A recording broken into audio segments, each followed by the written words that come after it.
Hello, everybody, and welcome to the deepest dive on Chrono Cross. This is the best, most thorough discussion about Chrono Cross on the internet, and it is all thanks to you and your support. My name is Ben Hanson, and I want to thank you for being here. And I think Juba's here, and he has something to say to you. Orp. That's right. We're also joined by IGN's Rebekah Valentine. Hello! We've gotten 4 episodes in, and I fail to think of a clever thing to yell whenever you introduce me. I never make it. It's okay. I'm sure it's not important. We're also joined by Hilliard. Riddle-de-doo. There it is, everybody. I promise this isn't a plug, but we should acknowledge it. Rebekah, that seems like a cool shirt you're wearing over there. Oh, you think? Yeah, look at it's got a nice... Oh my God, that's a deepest dive design. Thanks to Hugo for designing that. It got there just in the nick of time. Welcome, everybody. This is the final installment of the deepest dive on Chrono Cross. This is a 4-part series. In this discussion, we are covering everything in the game from when you turn back into Serge up through the endings, and then also Radical Dreamers. And if anybody has any lingering thoughts about the Chrono series in general, it's everything under the sun. So spoilers, heads up. Before we even get to spoilers though, and all that good stuff, I want to thank everybody who has joined us on this huge journey. Everybody who's played Chrono Cross for the first time, everybody who's played Chrono Cross again, everybody who, when I was streaming this game, stuck every 5 minutes, and everybody in the Twitch chat was guiding me exactly where to go. Thank you, everybody. We hope you've enjoyed this journey as much as we have. And if you want to help continue these journeys happening into the future, if you want to support the Game Club format, the deepest dive format, you can go to patreon.com/MinnMax with 2 N's. That's a direct way to support this show, unlock the podcast version of this show, all of the other deepest dives, and a bunch of other benefits. How are y'all doing? How's everybody feeling? Great. Oh, I'm so emotional. I was like crying last night thinking, as I finished up the last thing to do, and I was thinking, I'm very excited. Oh, that's so sweet. Kyle, do you wish that you felt emotions too? Yeah, what are you guys talking about? We'll explain it. Yeah, little Starkey over here. I got to explain concept of crying. I did get Starkey because you have to get him, I think, right? Or maybe I assumed you have to. So how does that? No, we're jumping right in. How does that work? Because where do you get him then? Oh, you just are required to go get him from the Sky Dragon Island, even if it's after you defeated the Sky Dragon? Yeah, I went underwater. He's in the other world, though. He's not... In one of the worlds, the Sky Dragon is at Sky Dragon Island, and in the other world, Starkey is at Sky Dragon Island. Is that what it is? Okay. Yeah, I went underwater and saw everything. Right. And found that, and I was like, oh, this must be Starkey. And then I actually looked online. It's like, well, where do I find Starkey? It seems like I need him. And then someone's like, go to the Dragon Island. And I was like, oh, and he was there, and I fought him, and we had a good old time. Yeah, so this part, I have a very distinct, so I knew what to do this time, I had him in part 3, but this part I have an extremely distinct memory of from the first time I played this game as being the part where I just absolutely ran into a wall. Yeah. I had no idea what I was supposed to do, because the guidance is very unclear, right? It's okay, well, you have to go to the top of that big tower thing. Wow, how are we going to do that? Yeah, before that, it's like, okay, you're Serge now. There you go. You're Serge again. It's like, what am I supposed to do? Serge. I guess I sort of jumped a little bit, but I thought that was pretty clear, because up to this point, the game has been telling you, hey, we need to get back into the Sea of Eden, and you go back in, and so it tells you that, when we were playing in part 3, you go back to the Sea of Eden. And if you go in there, there's all these little glowy spots on the ground, all the stuff that was there before is now gone. And these glowy spots, you go up to them. And I don't remember the exact dialogue, but one of my party members was like, I feel like we can't do this while you're Lynx. Okay. This seems like something we can't be doing. We need to get your body back. And I'm sure they explained it plenty, but when you're a dumb boy gamer like me, Rebekah, then it's just like, hey, I need a glowing arrow. I need a soldier with the follow sign running into the Sea of Eden just to try and tell me where to go. Hey, on that Starkey front, before I forget, Rory Sublet submitted a comment over on Patreon. Thanks everybody who submitted comments over on Patreon to make this the best, most thorough discussion about Chrono Cross on the internet. Anyways, Rory wrote in and says, hey, is Starkey a liar? Because all 3 of us are standing in his spaceship right now, dude. How is it only big enough for you?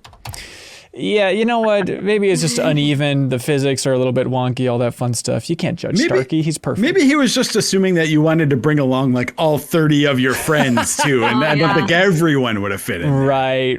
That's true. I love the back and forth with him, and I had who did I have in my party at that point? Is that before or after Kid? Whoever I had in my party at that point, going back and forth with him when he's trying to put his little gravity thing on the back of my boat. Yes. And they're like, it looks like just put it on the boat. And he's like, no, it's really complicated. And they're like, it looks like you literally just set it on the boat. It's like, no, it's way more complicated than that. I promise. have no idea. Yeah. Okay. We should get to it here. We kick off every episode of the Deep Dive. No, I love it. Hey, there's no crime against diving in the deepest dive. What is the most common comment submitted on Patreon out of these hundreds of comments? The most common comment submitted about the fourth and final installment of Chrono Cross. Joe, you look like a man who's doing some thinking. Ugh. Boy, I guess if I had to guess, I would say it's like how obtuse the good ending is. Ooh. Oh, interesting. Okay, I like that specificity. Love it. Reb, what do you think? I knew whoever you asked first was going to call the ending. I'm going to also go for obtuseness, but I'm going to go with just the massive lore dump. Like what the heck? This is very confusing. I don't understand what the plot is. Something to that degree. Are there lore dumps in this section? Come on. Kyle Hilliard, what do you think? Chrono can talk, apparently. Just like a normal person. It's fine. Don't worry. Don't think about it too much. You know what's weird about those Chrono kids talking? Is the fact that they don't have names. Isn't it weird that they don't name them when they're talking on the beach in that section? What do you think that is? That must be very interesting if you just have never played Chrono Trigger and have no... Yes. ...at all. Yeah. I mean... Who are these children? Totally. I guess I kind of liked the way they did that. I think that's what fueled what is now, incorrect. But what I felt like was a minimal impact from Chrono Trigger on this game was like, they don't even bother to explain who the kids are. You know? Like when I look back on it, it's like, they're just these like nameless little ghosts who are following you around. The game must not lean on that stuff too heavily. Let's just say it's Selena. But hey, the most common comment, everybody, Rebekah, you killed it. Lore dumps, just generalized lore dumps. Also, people are really into talking about fate and the save points. That's a very specific thing that people are really fascinated by. So, that's interesting. Yeah. Like in a moral sense, do you feel good using the save points? Yes, a lot of stuff like that. We'll get to all that good stuff. We have a couple. I thought that's an interesting one because I thought that, well, no, I guess that is new information, right? Because they do kind of establish what those are in the very first section. But you're right. I guess that you don't get what they really are. Okay, yeah, no, you get that there's something funky.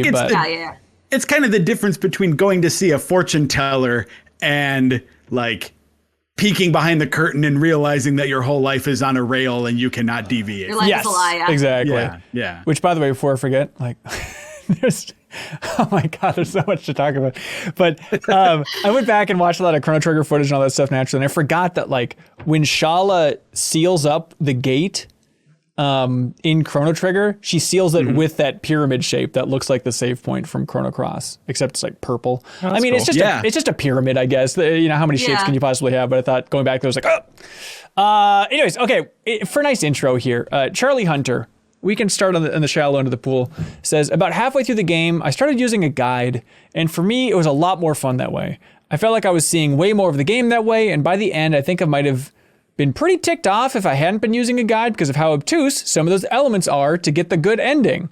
Getting the Chrono Cross, making the rainbow wheel during the final battle, all that fun stuff, which we can unpack later. But yeah, Kyle, where were you at on the guide spectrum by the end of the game here? Trying to think. I mean, certainly the good ending was like, there's no world where I ever would have figured that out. Just zero chance. Even Joe sort of just saying like, it has to do with the order of like even I was like, well, like, I don't know. I don't even know. Is that seated in the game in some way? It has to be, I guess. But like, I have no clue. Well, how it totally is. Well, hold on though. Well, they give you the order in the game, but I don't think the game communicates that this is a thing you should be paying attention to until you are already past the points where it's been indicated. Yeah, it is a little.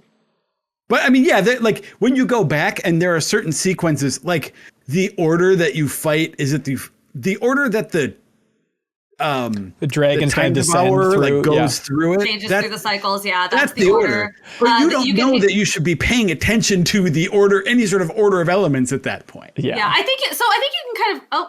Well, goodbye, Kyle. He'll be back. Goodbye. Okay, you can hear me. It doesn't matter. I think you can kind of. I mean, I obviously knew it was coming.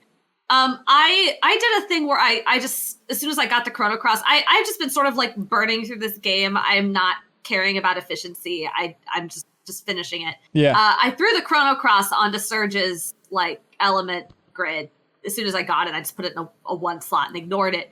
And I forgot that the little chimes and the little elements start lining up when you have the Chrono Cross in your element. Yeah. Like it does not, it's not unique to the Time Devourer fight. It just happens. Right. And so I think if you had gotten this Chrono Cross and gone, oh, that's funny, what can I do with that? And put it in there, then you would start seeing those little colors line up and be like, what's that about? And you can hear the chimes. And I think the thing that like might clue you in, again, this is like very obtuse. Like nobody should reasonably be able to figure this out. But I think the thing that like might clue you in is when you're going through the area in the big Terra tower at the end, and it's in the room with the 6 crystals floating, and it's playing the exact same chime sounds in order. And so you can kind of make the connection between the chimes you've heard in the fight so far and then those chimes and be like, okay, what order is that in? But again, this is like ridiculous. Like, I don't know who figured this out, but... That's the level of like, that's how you find a cool side quest in a From Software game, not the level of like, no, this is how you get the good ending is match up the chimes. It's pretty deep stuff. But I think that kind of... Even getting the Chrono Cross was like, that was something I went to the guide for, because it was like,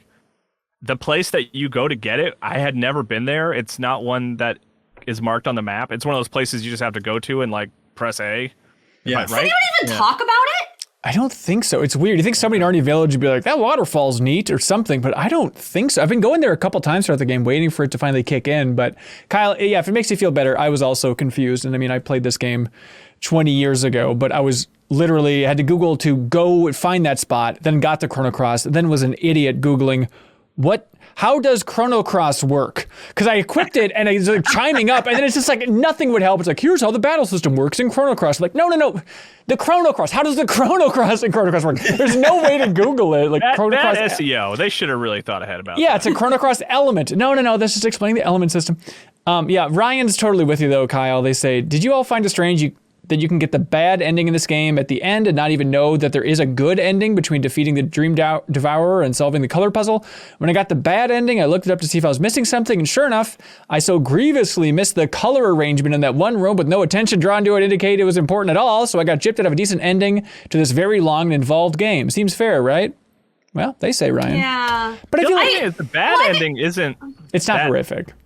It's not that bad. It just kind of ends. I don't know. It's like, all right, I guess we won. Like, but a bad ending to me implies like, and then Serge died, and everyone was upset. To change. You know? All right. Instead, it was just Finn credits. I was like, oh, okay, I guess we won. Yeah. Well, I think like it's weird because it's hard for me to like put my brain back in that frame of reference because I obviously knew what was coming again, but you can definitely see that there are a lot of characters pointing you towards a better ending. It's just, I don't know how you're supposed to know how to get it. Like the kids on the beach are all talking about, hey, like you can do this a different way. You need to play the melody. You need to sing the song. You need to do the music thing. And they're clearly trying to tell you that there's something else you need to be doing. But I don't know how you would figure out that is something you're supposed to be doing in the battle. That's something you're supposed to be doing outside of battle. You need to like how would you do that? And I don't know how you're supposed to figure it out. I want to chime in real quick with something because I think it's worth noting that when did we decide this game came out? Was it 01? 2000 for the States, yeah. Okay. Yeah. Because like this is I guess I don't know all this for a fact, but this is at a time when like strategy guides, I think, were very much thought of as like a companion to the games. Yeah. And like a thing that companies wanted to sell, like an additional revenue stream. Oh, here we go. Old QAnon Joe. Yeah, big conspiracy theorist. I mean, to bolster that point, look at the strategy guide for Final Fantasy IX. Right. That Square-Enix put out, that is like notorious as the absolute worst strategy guide ever. Right. Oh, yeah. But like, yeah. So quick aside, the strategy guide basically gave you none of the information you wanted. And instead, for involved boss strategies, go to playonline.com. Square-Enix. Oh, that one. Yeah, Square-Enix set up an online site that they wanted to start steering people towards, but they still wanted to sell strategy guides. So they just put this terrible guide on the market. So I guess I'm saying, from a sort of cynical perspective, I know that the company wanted to sell guides. To the extent to which that impacts the design of the game, I guess I don't know. But I guess it wouldn't really surprise me if there was some sort of marching order that, like, hey, you need to put some secret stuff in this game that people are only really going to find if they have a guide. I don't know if it's that. I guess that really baffles me, though, because I feel like Chrono Cross did lean into the secret stuff, right? Like, it has a bunch of other joke endings that you can get through a whole bunch of assorted other methods that are, I think, perfectly acceptable as alternate endings that you get through weird New Game Plus options. Like, they're all fun, like, beat the time devourer after this certain point in the game on a New Game Plus. That's great, and that could sell strategy guides, but this feels like a very weird follow-up after Chrono Trigger, where the truest ending was basically just done by beating the game as thoroughly as possible. Like, there wasn't an extra step you had to take. It was just like, do everything, make sure you do the floating dungeon. Right. Black Omen. Yes, the black. Whatever the heck that was. Make right. sure you do that, and then go beat Lavos at the end of time. Yeah. And then you got it by just being thorough and thoughtful in your playthrough. This, I don't know about this. This is weird. Yeah, it is. Yeah, it's weird. It feels like the most, kind of guide-centric RPG on the PlayStation 1 that I played, where it feels like there's so many branching choices. But I agree. I don't know if I'm fully on board with the conspiracy theory, Joe, just because so much of the game is about different choices and different paths. It's like kind of has like a wide berth throughout the entire thing. So the idea that like this weird thing comes out at the end that you can only get if you do one thing, it feels kind of in line with so many choices in the game. But like, yep, you're going to choose your path. You're going to lock yourself out of some weird stuff, and you just got to keep plowing ahead. But definitely for me, by the end, I was stuck to that IGN guide. And IGN was just such a pleasant interface on my phone, Rebekah. I was just stunned. But so it's just delighted to hear it. I'm just like going through page after page, like, okay, this is what I should do. This is what I should do. And I wasn't fully glued in, but yeah, definitely had me by the end. Print media. Yeah, go print media. We got it. You're not employed by print media anymore, Joe. You don't have to. You don't have to push big paper anymore. Yeah. Kyle, what was the first thing you did in this section? Did you go do the side quest to get the Master Mune and all that car stuff and all that good stuff there? Yeah, that actually was the first thing I did. I'm grateful I did it because that sword was really helpful. It does a lot of damage, like often just like more than, my elements. So. Okay. I mean, maybe I'm just not big on legendary weapons in games, but after getting this, I'm like, is this like the most OP legendary weapon in a Square RPG? It is ridiculous. Like right when I get it, I started doing like 450 damage with my 3 attack. And it's like, what? It's just annihilates everything else out there. I don't know. Does anything compare for just OP weapons for legendary stuff? I don't know. So I did sort of run into an interesting conundrum here where I did, one of the first things I did was I knew rainbow equipment was coming available. I got a rainbow shell fairly early in this section or late last section or something. And so I went to go get my rainbow equipment. You do that by taking Zappa, right? Yes. You take Zappa to see Zappa. Along with a rainbow shell, and then they're like, hey, this is cool, and then they unlock rainbow equipment, and I was super stoked. I was going to equip everybody rainbow armor, I was going to give everybody the rainbow weapons, and I realized by the end of this game, I had like 10 rainbow shells sitting in my inventory, and none of the other things I needed to forge this equipment. You need like a shiny leaf or something, and I'm like, I don't know where to get this, I don't care, and I just skipped it. So as far as I'm concerned, the Master Mune is the most powerful weapon in the game, easily the best thing I could have equipped on anybody.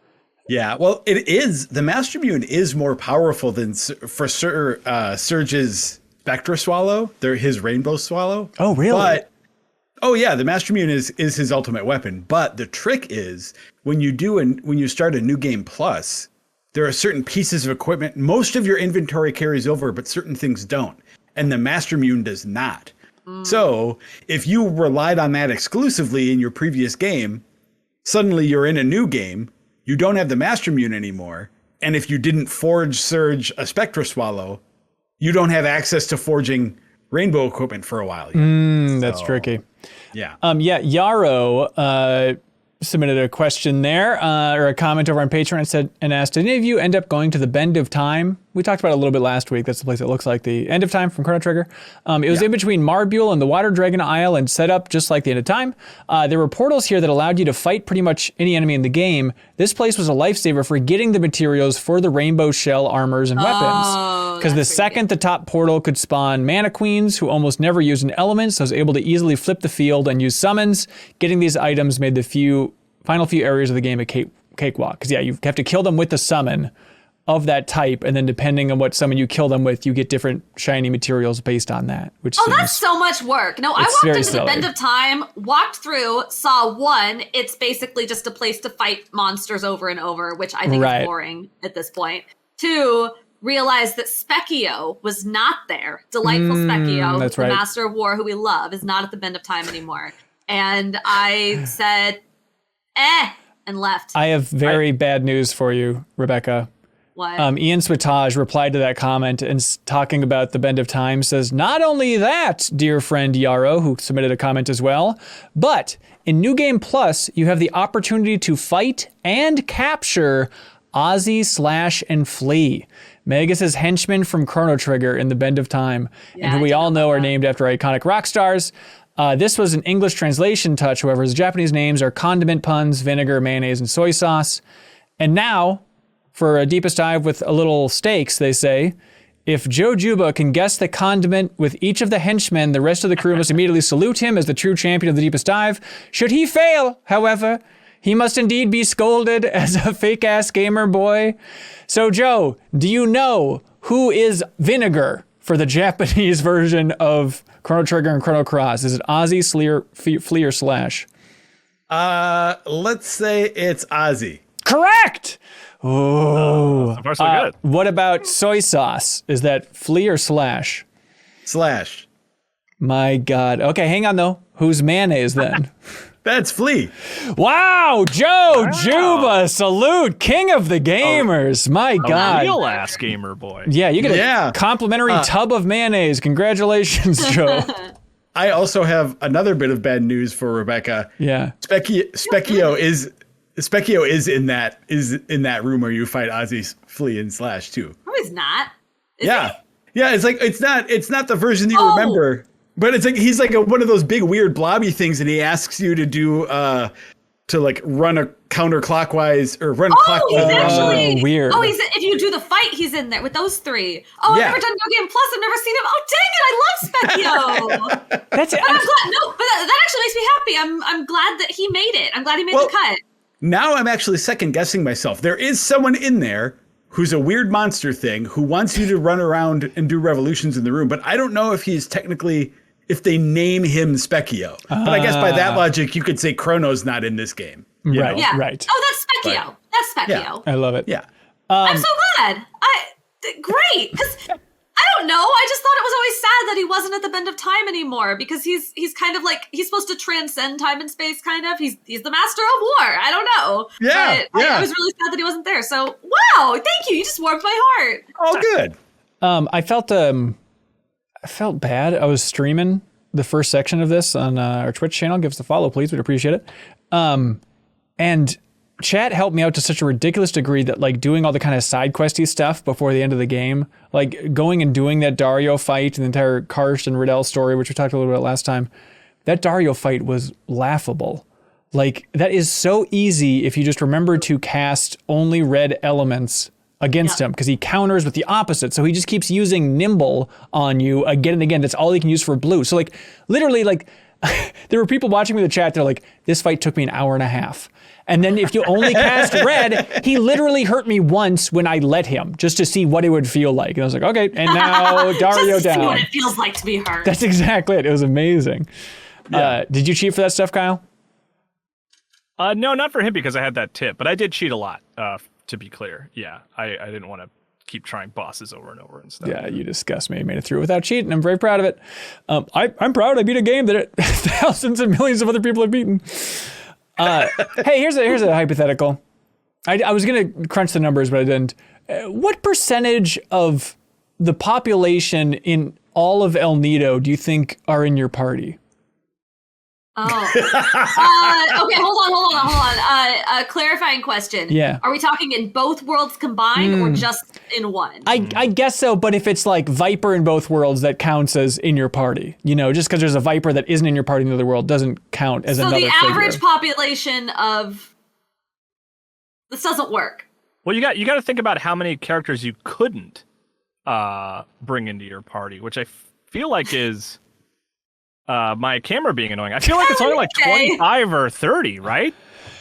It seems we've got to be low teens. No, I bet it's like 15 to 20% of the entire world you encounter in this game you can bring into your party, right? Yeah. It seems like that. Yeah.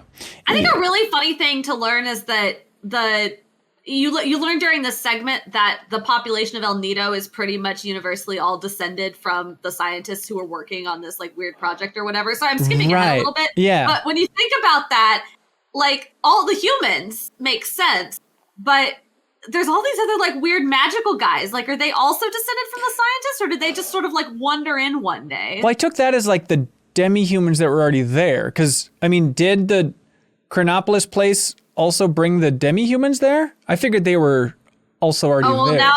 Now we're getting into actual lore. I was just trying to make a joke about how a turnip worked in a lab. But... I see.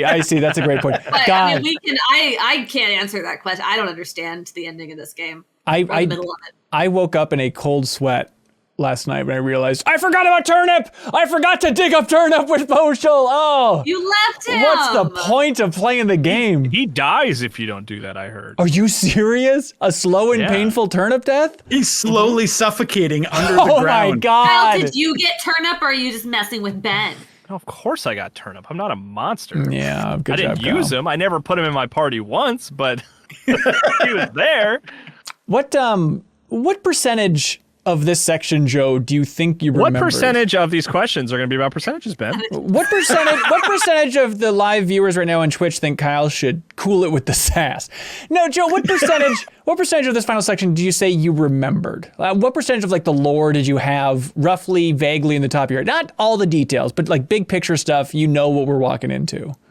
Big picture stuff, I walked into this remembering that kid equals Shala. And that's it. That's also, it. No, because I also trimmed out. By the way, full disclosure at this point, everybody, I've been trimming out bits and pieces that I think were too hinty towards what was happening in the future, and I feel like there was stuff that you were getting at, Joe, that implied you remembered more about like that part where you said, "I remember there's something with the moons later on that's important." Oh, yeah. So I trimmed that out, you know. Oh, okay, yeah. Well, good. Yeah, I knew that Harle had some sort of connection to the moon, or was the moon, or the moon dragon, or something like that. So that's what I mean. That wasn't me being like right.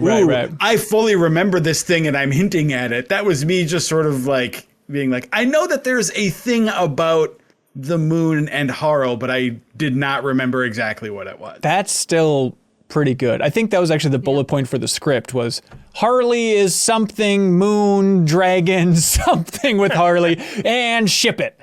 God, I had my bachelor party this weekend and we just went up north. Kyle, I know we talked about this nonstop in party chat, but buckle up everybody. But we just like went up north to some cabin there in northern Minnesota. And I was surprised by like my friends brought an old friend of ours from high school that I didn't know was going to be there that lives out in Seattle. I was like, oh, big moment. And he was like my main Chrono Cross buddy growing up. So I was like, oh man, I'm going through Chrono Cross right now. And I was like, hey, do you remember how weird the ending of Chrono Cross gets? Which I thought I was just talking about like the Sea of Eden stuff. And just immediately, this is before I finished the game again here.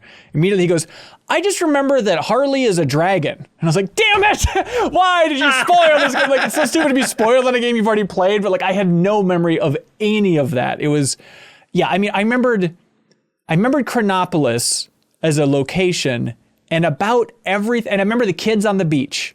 And outside of that, this is all it feels like for the first time. And it turns out the reason I don't remember any of it, because it's very complicated. There's no way I could have held that all in my head for 20 plus years. Because it's going through this was very much like, okay, I think I understand this. Okay, but they'll explain it to me for the deepest dive. Like they'll catch Lordy me up. no. We got you. I got you covered, dude.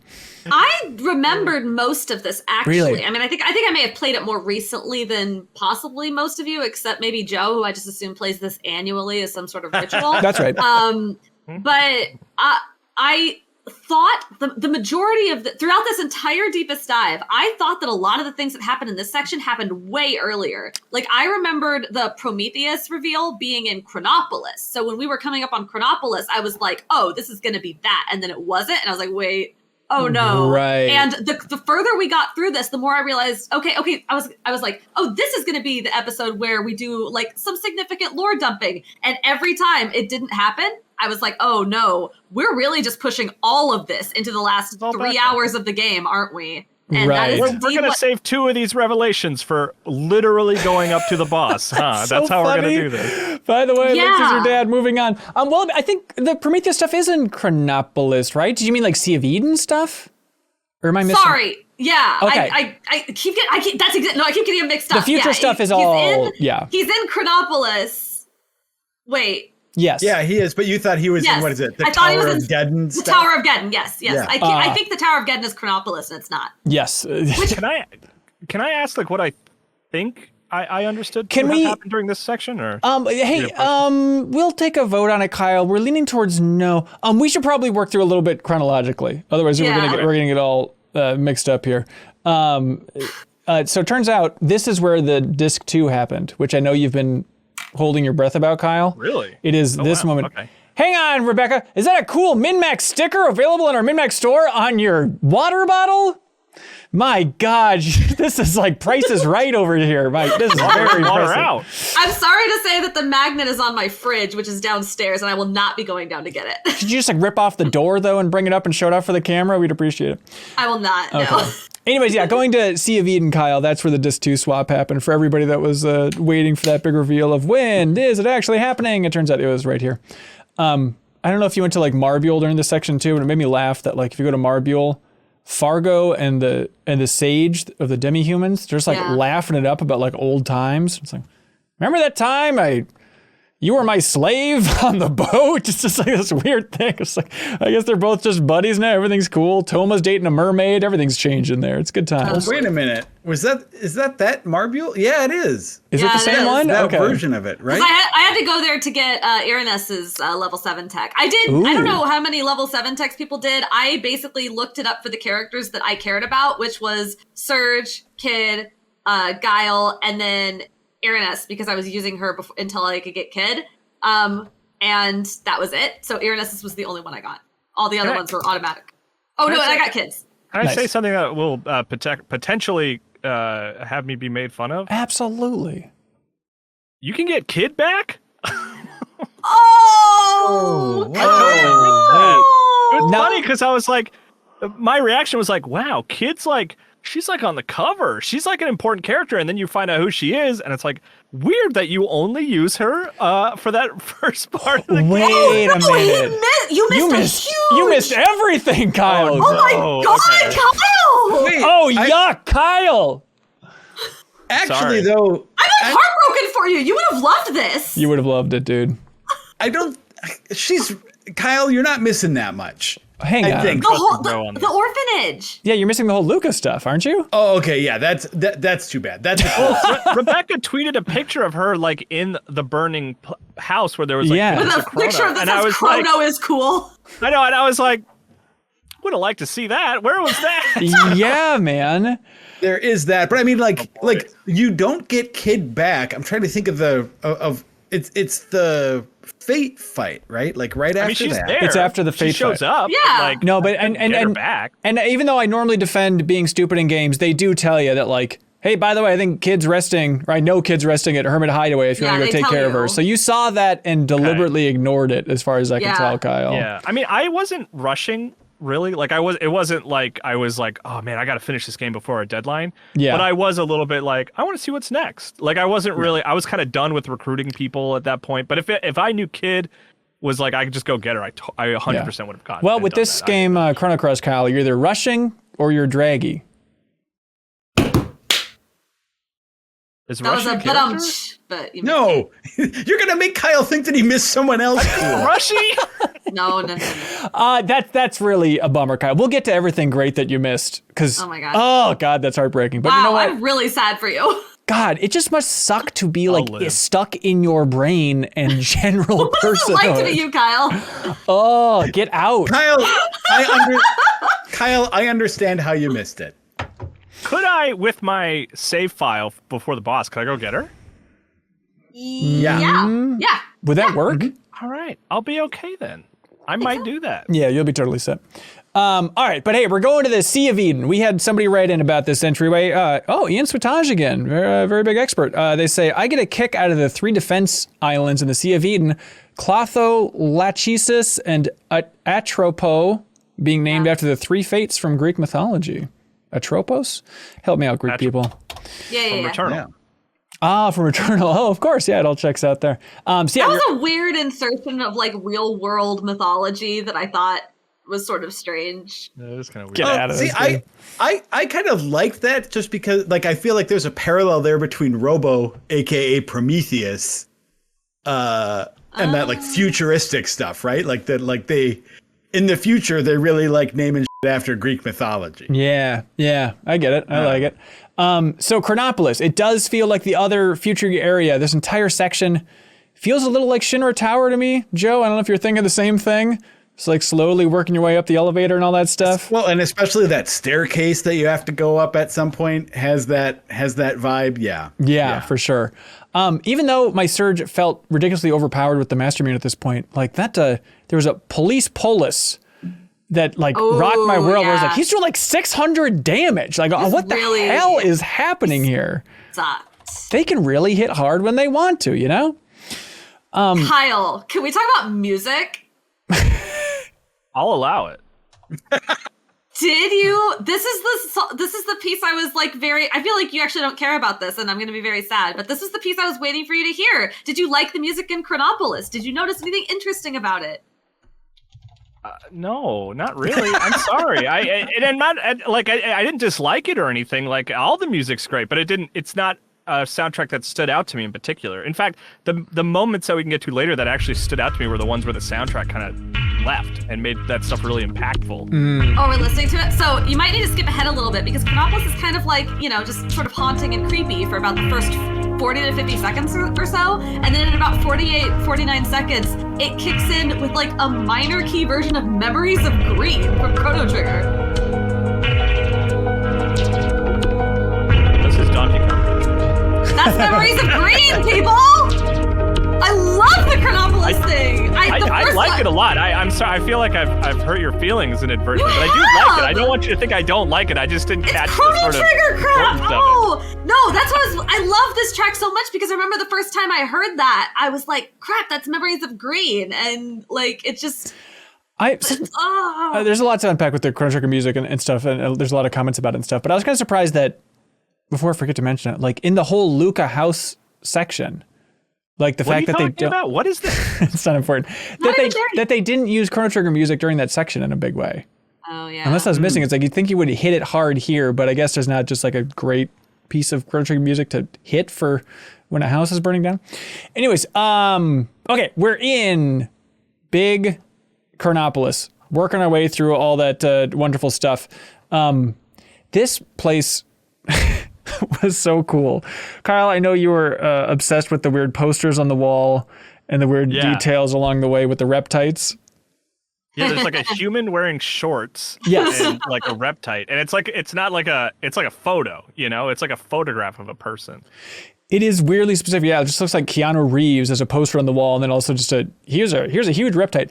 This part of the game, like I'm glad I was streaming it because I just could not wrap my mind around how hard they were swinging. It feels like the writers just had their heart on their sleeves. Here's a ton of ideas I have about all of science and all religion and all of life. Just trying to like pack it down. Like there's one room in particular where it's like, okay, there's 3 computers. You go to one computer, it's outlining the basics of time travel and thoughts on time travel. Another one, it's outlining the basics of quantum physics. Then a third one, it's just outlining our thoughts on cellular DNA. And then you go around the back and there's a treasure chest hiding back there. It's just like everything about Chrono Cross is in that one room, but just like, just pack it all in. We have a lot to say and I don't know what it's adding up to, but by God, we're saying it. So the idea here, and this is what I was hinting at earlier. Yes. Trying to ask, like, if this is what is, if you guys perceive this happening, is that this whole thing, the whole world and like the course of life in general is like an artificial creation imposed by these people who could see into the future? El Nido is specifically, not the whole world. Okay, not the whole world. So that was kind of secluded. So the idea is... Oh boy. Okay, so we got Balthazar. Turns out he was the old man in the museum in the beginning there, Kyle, in Viper Manor. This is actually, like, I'm not even joking. This is kind of what Westworld Season 3 is about, sort of. Oh, really? Yeah. Call them up, ask them if they played Chrono Trigger or Chrono Cross. Hey, they're gamers over there. Okay, so correct me where I'm wrong here, but for this section, I believe the beats are the old man in Viper Manor in the library. That's Balthazar from Chrono Trigger. He was transported to 2300 in Chrono Trigger, but because you defeated Lavos, he was transported to like a pristine version of 2300, not the destroyed version of 2300. Yes. And then he started working on this technology that eventually grew into the whole Chronopolis research project.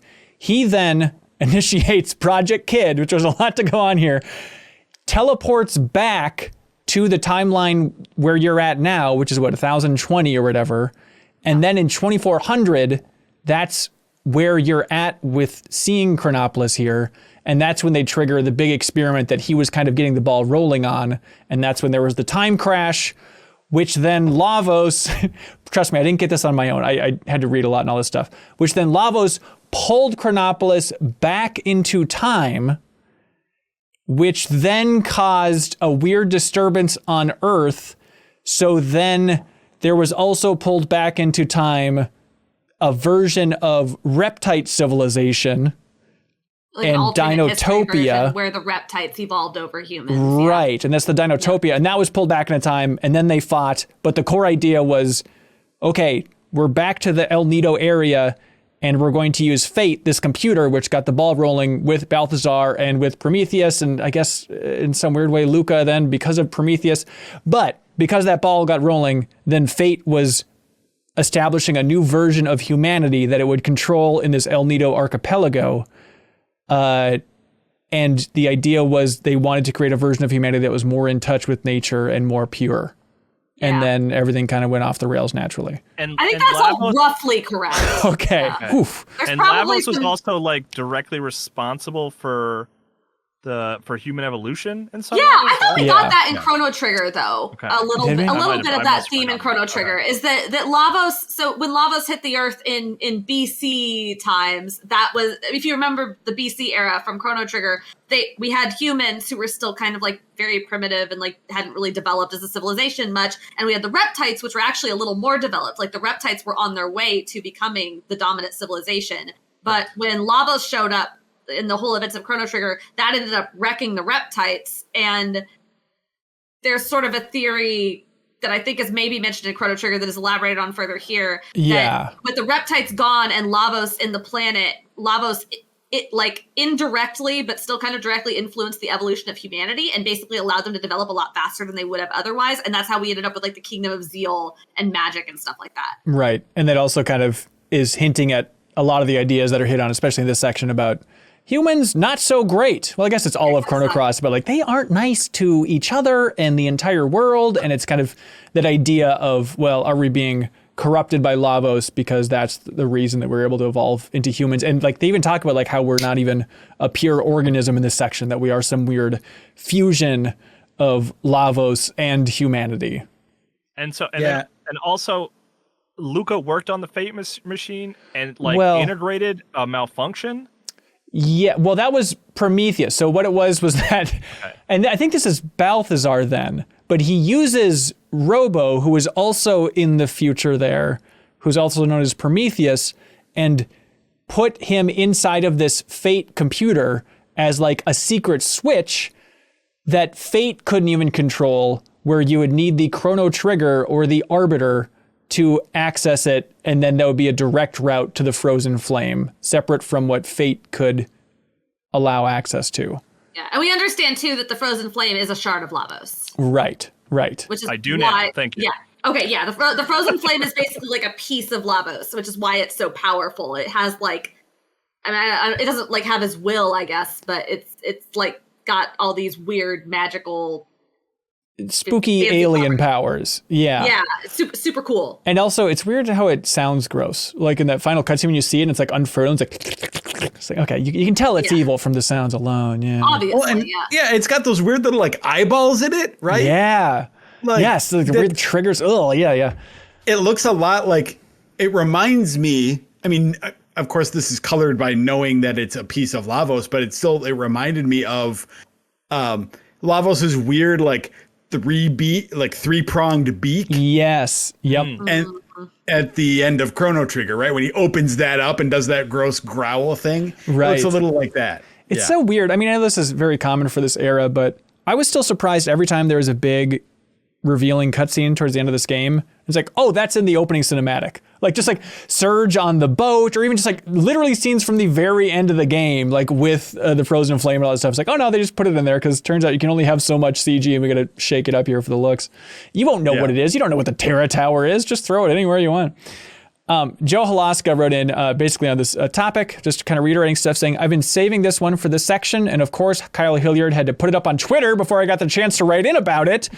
So just tweeted it. You jerk. How dare you attack Joe Halaska? And he just tweeted it. So instead of repeating the question, I undertook the research to try and answer it. So Chronopolis is explicitly a lab that got sent back to the past. Dinopolis was a reptite metropolis built in a timeline where Lavos never arrived, thus causing the reptites to become the world's dominant species. They evolved into the Dragonians, which explains Fort Dragonia.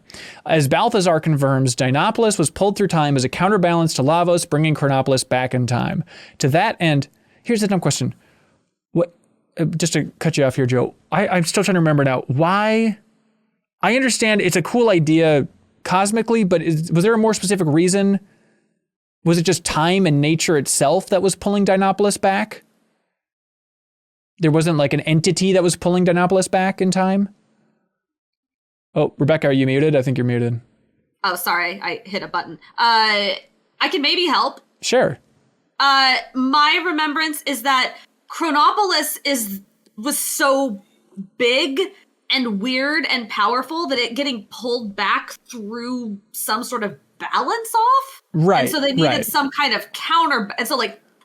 So in theory, Lavos did. Of the universe needed some sort of thing counterweight to it, so it pulled from an alternate reality. Dinopolis. Yeah, I got so that. Ben, okay. I think the answer is no. Like, there's no entity that was responsible for it as much as it was this sort of like cosmic balance that counterweighted itself. And while we're talking about entities, I know this is a big thing from Chrono Trigger that I may be way too obsessed with, but that idea in Chrono Trigger that they toy with so much about the entity and how it's coming to understand itself through the player playing the game and the characters living the experience, all that stuff.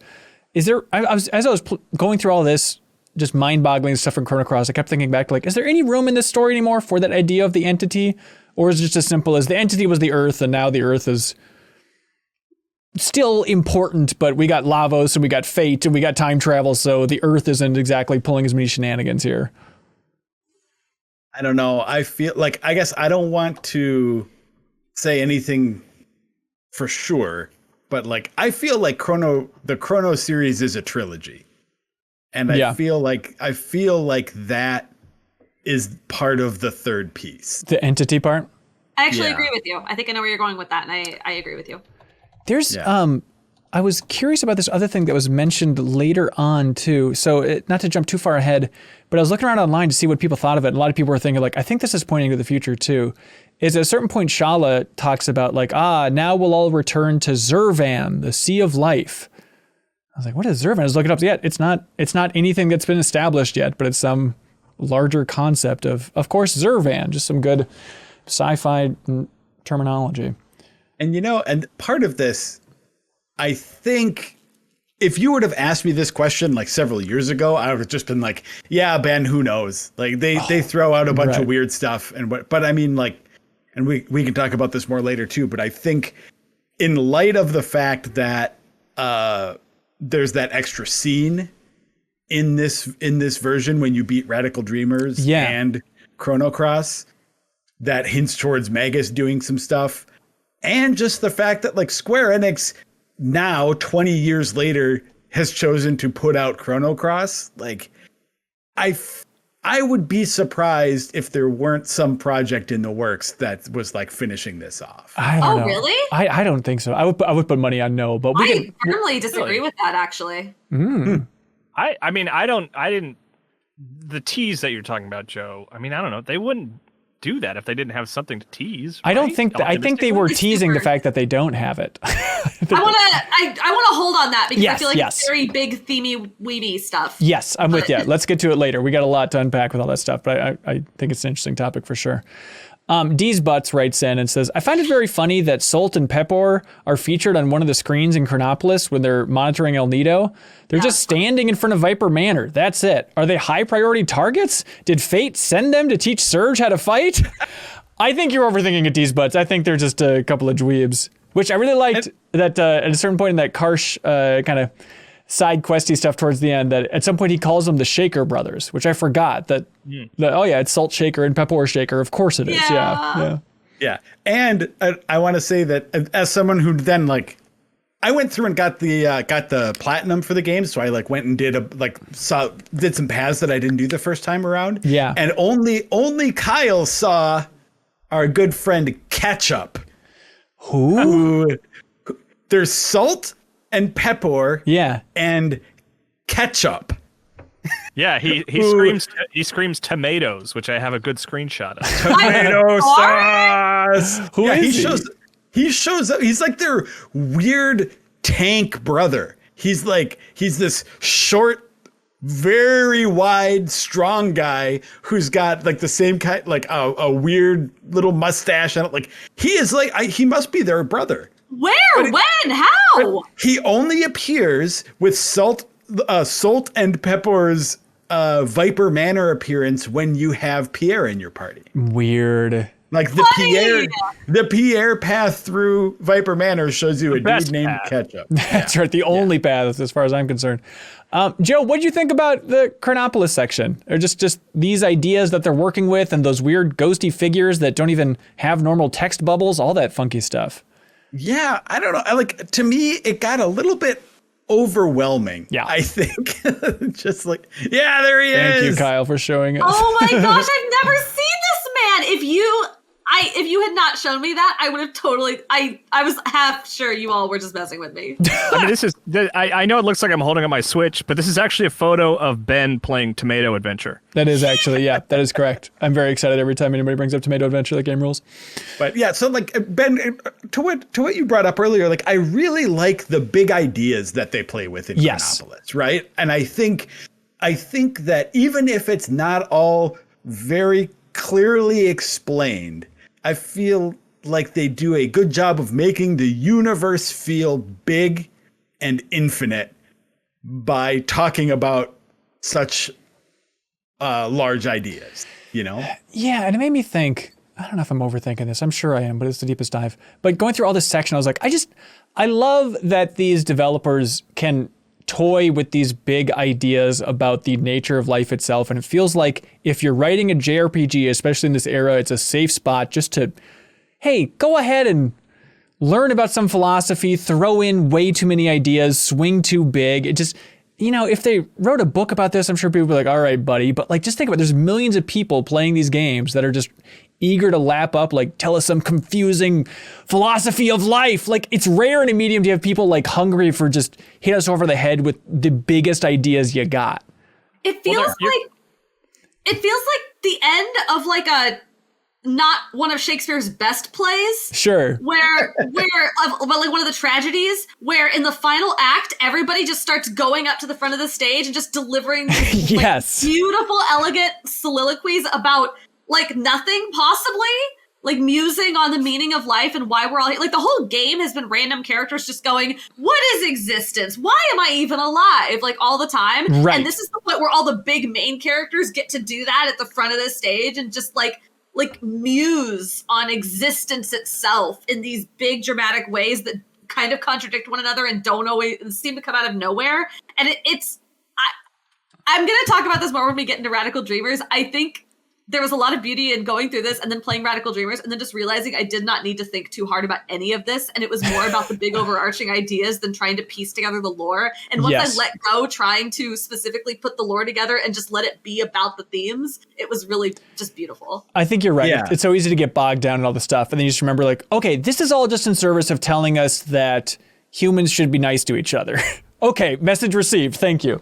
Yeah. Yeah. And that's kind of the boat I fell in during that Chronopolis section also. But I want to say too, I do think it's interesting how we were talking earlier in the first episode about how carefully the team is like laying a narrative groundwork with this game about like, okay, you're talking to all these people in the introductory village, and then you go to another universe and you talk to them again and you see how the world has changed. And it's really sort of like priming you for these sort of narrative elements that they're throwing out there. Yeah. And like to have that done with such like care and dedication early in the game, it really strikes me how at the end of the game, it's like they teed up all of these big ideas that they really wanted you to understand. And then at the end, they don't really care if you understand them or not. Like it feels in a weird kind of like, I don't know if rushed is the right way to say it, but it's just like all of this connective tissue that I thought that they were, or like there's all this connective tissue that I thought was going to take me to a particular journey of the story. And it seems like they just kind of stopped building the bridges at the end there. It just feels like the runway was a lot shorter than they expected. It's like, okay, we just only have time to lore dump and we're out.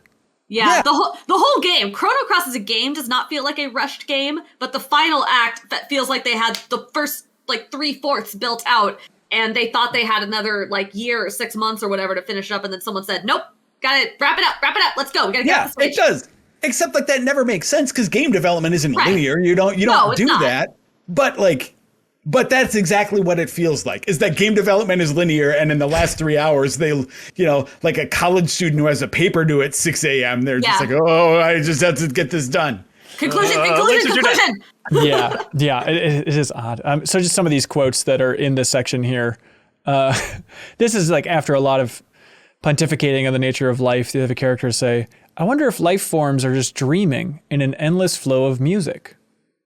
Okay. Yeah, that's good. Thank you. Yeah. No, that doesn't mean anything. It does nothing. There's also somebody. There's somebody well, talking. That I think was actually like the first notable reference to music that like might have been a clue to this is how you defeat the time devourer. That's it. That's right. Write it down, everybody. Clues from just gibberish that characters are saying. Gibberish. It's called thinking about life. Try it, you hack.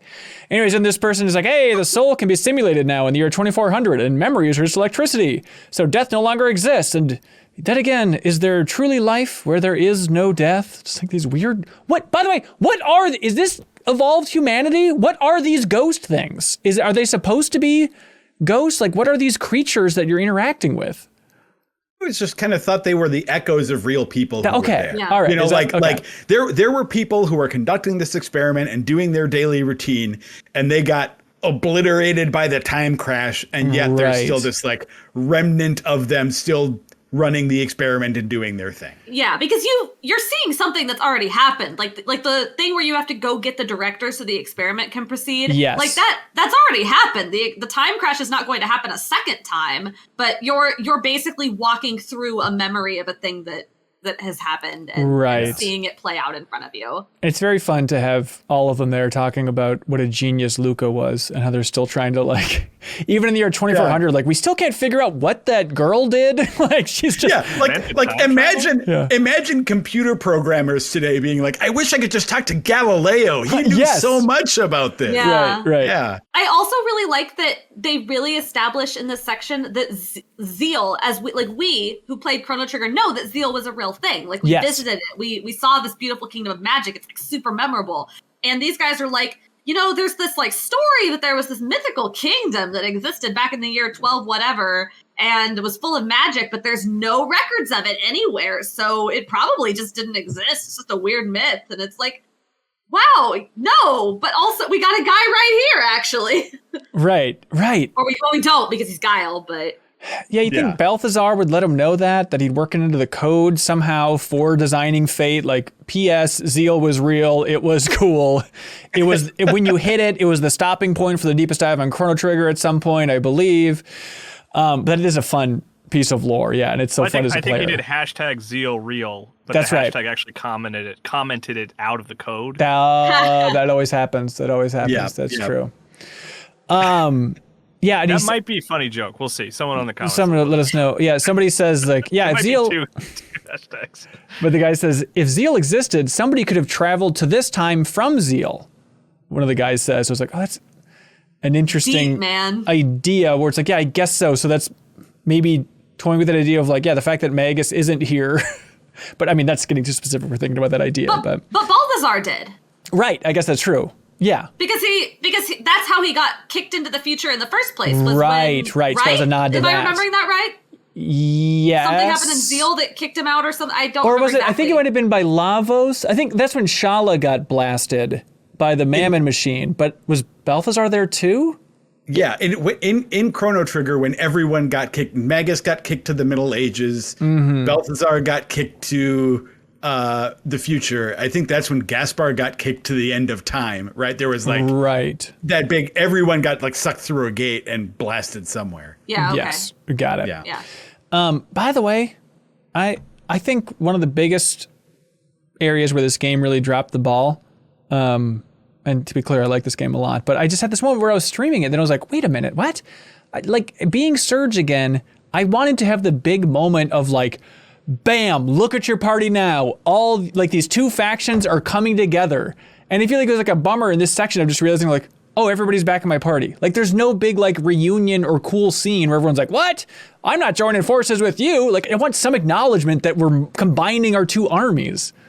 For sure. And no explanation for why people like Doc or Guile when you talk to them. Like, now they should be like, hey, call on me again. I'm sorry I didn't believe you when you said you were Serge. Or, I mean, they're rather than just being like, okay, you're Serge again, and then the next time you pull up the teleporter, it just is, oh, I have everyone.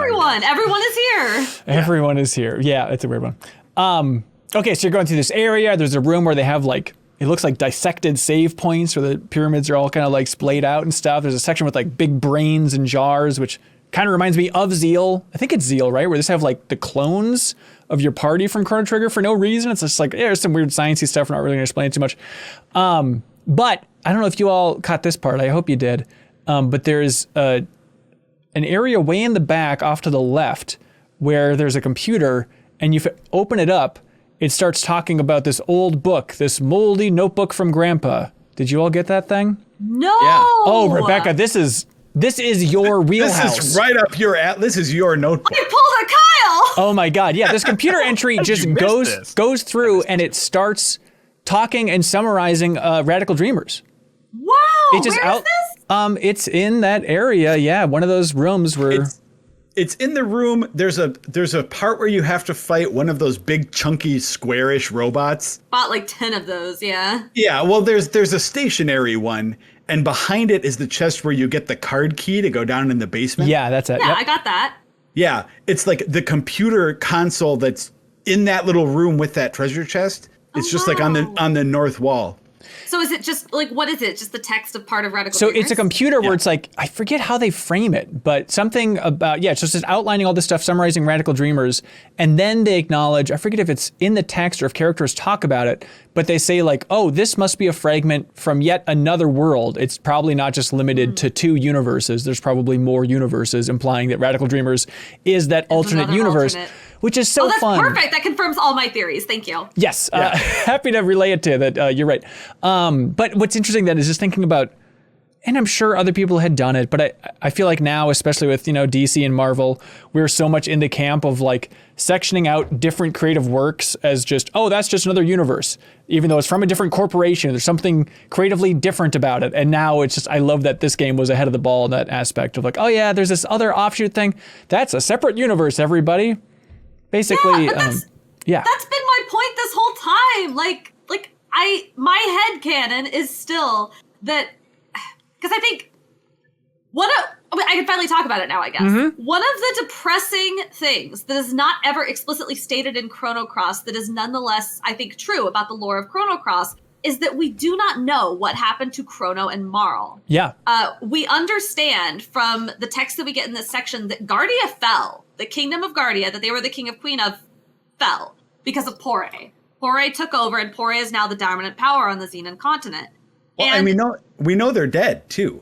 Do we know they're dead? Because I think it's when you talk to the kids on the beach. At some point, there's a line where they say, "We are no longer part of this timeline."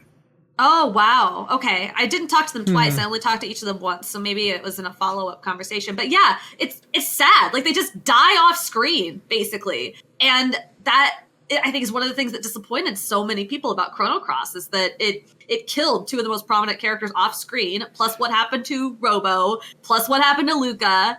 The Luca stuff... No, I'm with you, but the Luca stuff is also confusing. It's never made clear that she was murdered, was it? I mean, she's clearly not around anymore. She's not around anymore, but I don't know if her fate is sealed. Sure, but my point is, people were like very disappointed about this, and I have just hung on. My headcanon is that this is one in a universe of possibilities for what happened to the cast of Chrono Trigger after Chrono Trigger. Like, this is not the only reality. This is one musing on a particular reality. And it kind of sucks, frankly, but that's also one of the themes of the game, is that this is, everything is just sort of a musing on what could have happened if your life went one way or another. And I think that's both beautiful and sad. It's sort of in terms of a sequel, it's like, rather than what if, like, let's do a sequel that builds off of the happy ending of the previous game.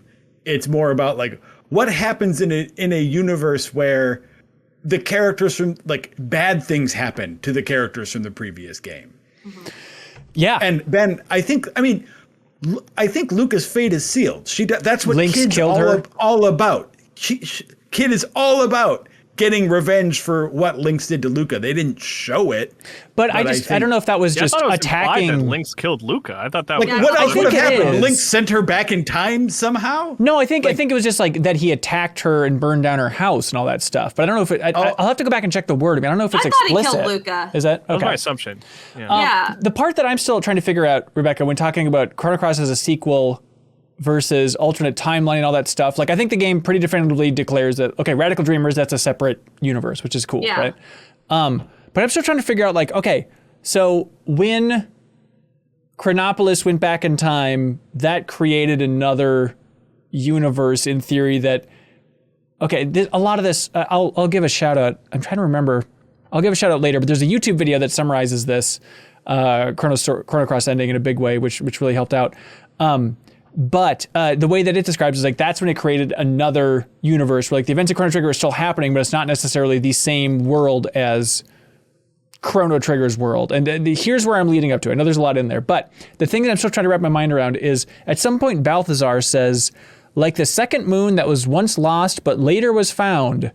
And then he says, although the same planet, my world, didn't have two moons. So is that some weird implication that like when he was transported through time, even like where he ended up in this universe where 2300 AD was still fine, that was his hint that it was a slightly different world because there were two moons? I'm still trying to figure out the moon thing. I don't know. Okay.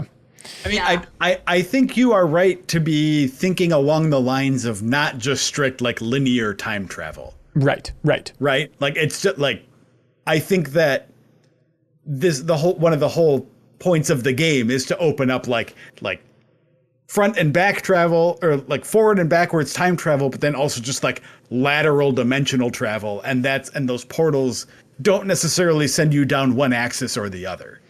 Right. Yeah.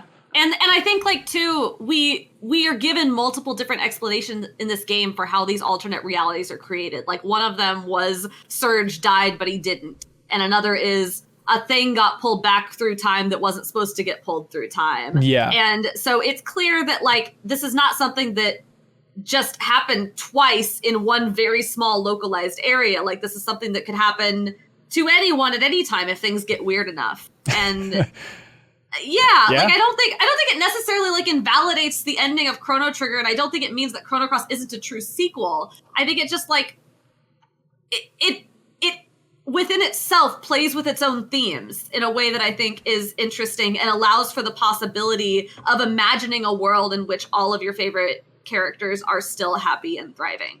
Yes. I guess that's what I'm getting at. Yeah. I hear you. I also love how like in Chronopolis, you know, there's that room where they're showing the different.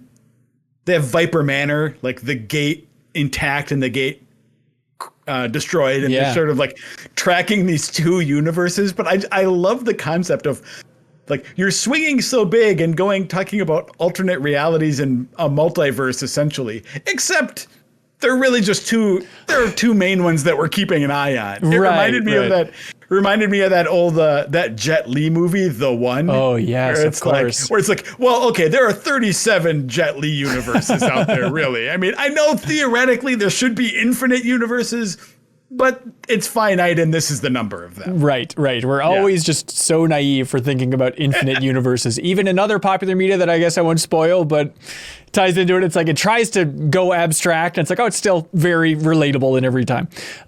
So anyways, you continue on in Chronopolis. You find the big door that says Project Kid on it, and then you use a fingerprint scanner, and it says 96%. This is the last registered arbiter. Welcome back, Chrono Trigger. And you go in there, and then Lynx is in there in his Dark Surge body, where that confused me for a bit. I'm like, oh yeah, I guess we didn't like swap bodies back. I guess it would make sense that he's still in the Dark Surge body and all that stuff. And Kyle, do you know what he says to you, this Lynx fella? I don't remember specifics. He says, "Riddle-dee-doo." That's right. He looks right at the camera and he says, I am the human incarnation of fate, the living interface of the fate computer system. It's all very Matrix-y, Kyle. It feels like this entire section could have been out of Matrix Reloaded, unpacking his connection to fate, the computer, and the idea of fate as an acronym, but it's also guided a little bit by fate, the real concept. It's some good, funky, techie stuff. So then you fight fate itself. Which is an Asari from Mass Effect. Yeah, that's right. It does kind of look like an Asari. Oh, yeah. I would have. Such a cool looking boss. It is sweet. It is sweet. The PS1, folks. I know. I think Fate would have been way cooler as a final boss than the weird time devourer thing that we eventually fought. I remembered Fate as the final boss. Yeah, it really stood out to me. Yep. So Thomas Watkins wrote in and says, Fate has always been one of the most memorable bosses in gaming to me. Just the concept of killing the entity responsible for saving your game was mind-blowing. I also love the way its techno-god visual design and very naturalistic boss theme are almost discordant with each other. It creates a unique atmosphere to the fight that I've never seen replicated. I'm glad to find that I still absolutely love it more than 20 years after I saw it for the first time. And then Thomas Watkins also says, hey, in the first episode, by the way, you challenged us to find another show that spent more time discussing the design of the beach bum enemies. So I feel the need to give a shout out to Retrograde Amnesia, which was a whole series on YouTube about Chrono Cross. Apparently they did a 40-part breakdown of Chrono Cross that discussed most of the enemy designs and nearly every line of dialogue said by every NPC in the game. Oh, Joe, what have we done? We've wasted our time. Okay. One of the deepest, most thorough discussions about Chrono Cross on the internet. How about this? We can still sing our own praises and say we are the best discussion of Chrono Cross on the internet. Okay. No offense, Retrograde Amnesia. Mostly thorough. Yeah, hats off to that team over there. My God. That's amazing. Yeah, that's really cool. The best, quite thorough discussion. Needlessly thorough, still. Can I, before we leave Fate behind? Oh, yeah, absolutely. We got a lot to unpack with this. The scene right before you fight Fate, they kill Robo. Yes. I get really sad about this. It is very odd. So this is the thing of like, they kill Robo, but I feel like it's not hitting you as hard as it should. I feel like that scene went by 40 to 50% of people playing. Kyle, did you understand that Robo was dying in that scene? I didn't get him. So how did you get to Prometheus? Prometheus? How did I miss so much? What are you doing? No, it's fine. I'm with Rebekah. That scene, even like Robo was such like a lovable character from the first game too. That like the idea, it's so awesome. The idea that he has been spending all of this time just sort of being the sentinel. Yes. In this lone sentinel, this safeguard. And then to just sort of have them unceremoniously pull the plug on him in front of you. Yeah. And it's this massive whiplash too, because the characters Serge and whoever you have with you, like they care about they don't want people being murdered. Like they are upset when this happens, but they don't know him. I mean, I guess in my head canon Guile does, but they have no idea who this guy is, but the player does if you played Chrono Trigger and are not Kyle. And so you hear Prometheus and you're like, wait, Prometheus, a robot powering a supercomputer, that's Robo. We know that guy. And I'm like the first time I played this, I remember I was like, Robo's here. It's gonna be okay. We've got one of the Chrono Trigger heroes is still around. Like he's gonna make it all better. Like join our party, buddy. And I'm like ready to go. And I've got so many questions. And then like 3 lines of dialogue later, he's dead. And just like my heart ripped out. It's very quick. So wait, is he he can be a party member? No. Okay. No. You fool. So when you go into the chamber to fight Fate, and it's that big gold orb in the middle and kids jumping around and stuff, and you have this conversation where they talk about the Prometheus circuit, right? Okay. And that Prometheus is Robo's name from Chrono Trigger. That was his original name. Okay. So that is Robo that you were talking to. It's the tech of... Okay, I totally in didn't that chamber. I get it. And then, I'm not going to blame you, And Kyle. Robo is like kind of the only, like the only final fail-safe that's sort of keeping... I don't understand this lore. Robo's doing something good for you, and then Fate/Lynx pulls the plug on Robo and kills him. Yes. And then everybody goes, no! And then you fight Fate. It's kind of like a shortcut, to allow the Arbiter to touch and get to the frozen flame that Fate can't control. It's kind of like in this big computer system known as Fate, there's kind of a little subsystem, and that's Robo doing the Lord's work to eventually make way for Serge to jump in there. I think my point is, Kyle, I don't think you're an idiot for not understanding that. I think if they wanted to have Robo's death hit the average gamer harder, it's a bummer that somebody like Kyle, who just played Chrono Trigger a couple years ago, didn't pick up on that. Or maybe it's cool that it's subtle. I guess you can go both ways, but I think it's a bummer that it's not a little more clear what's happening here.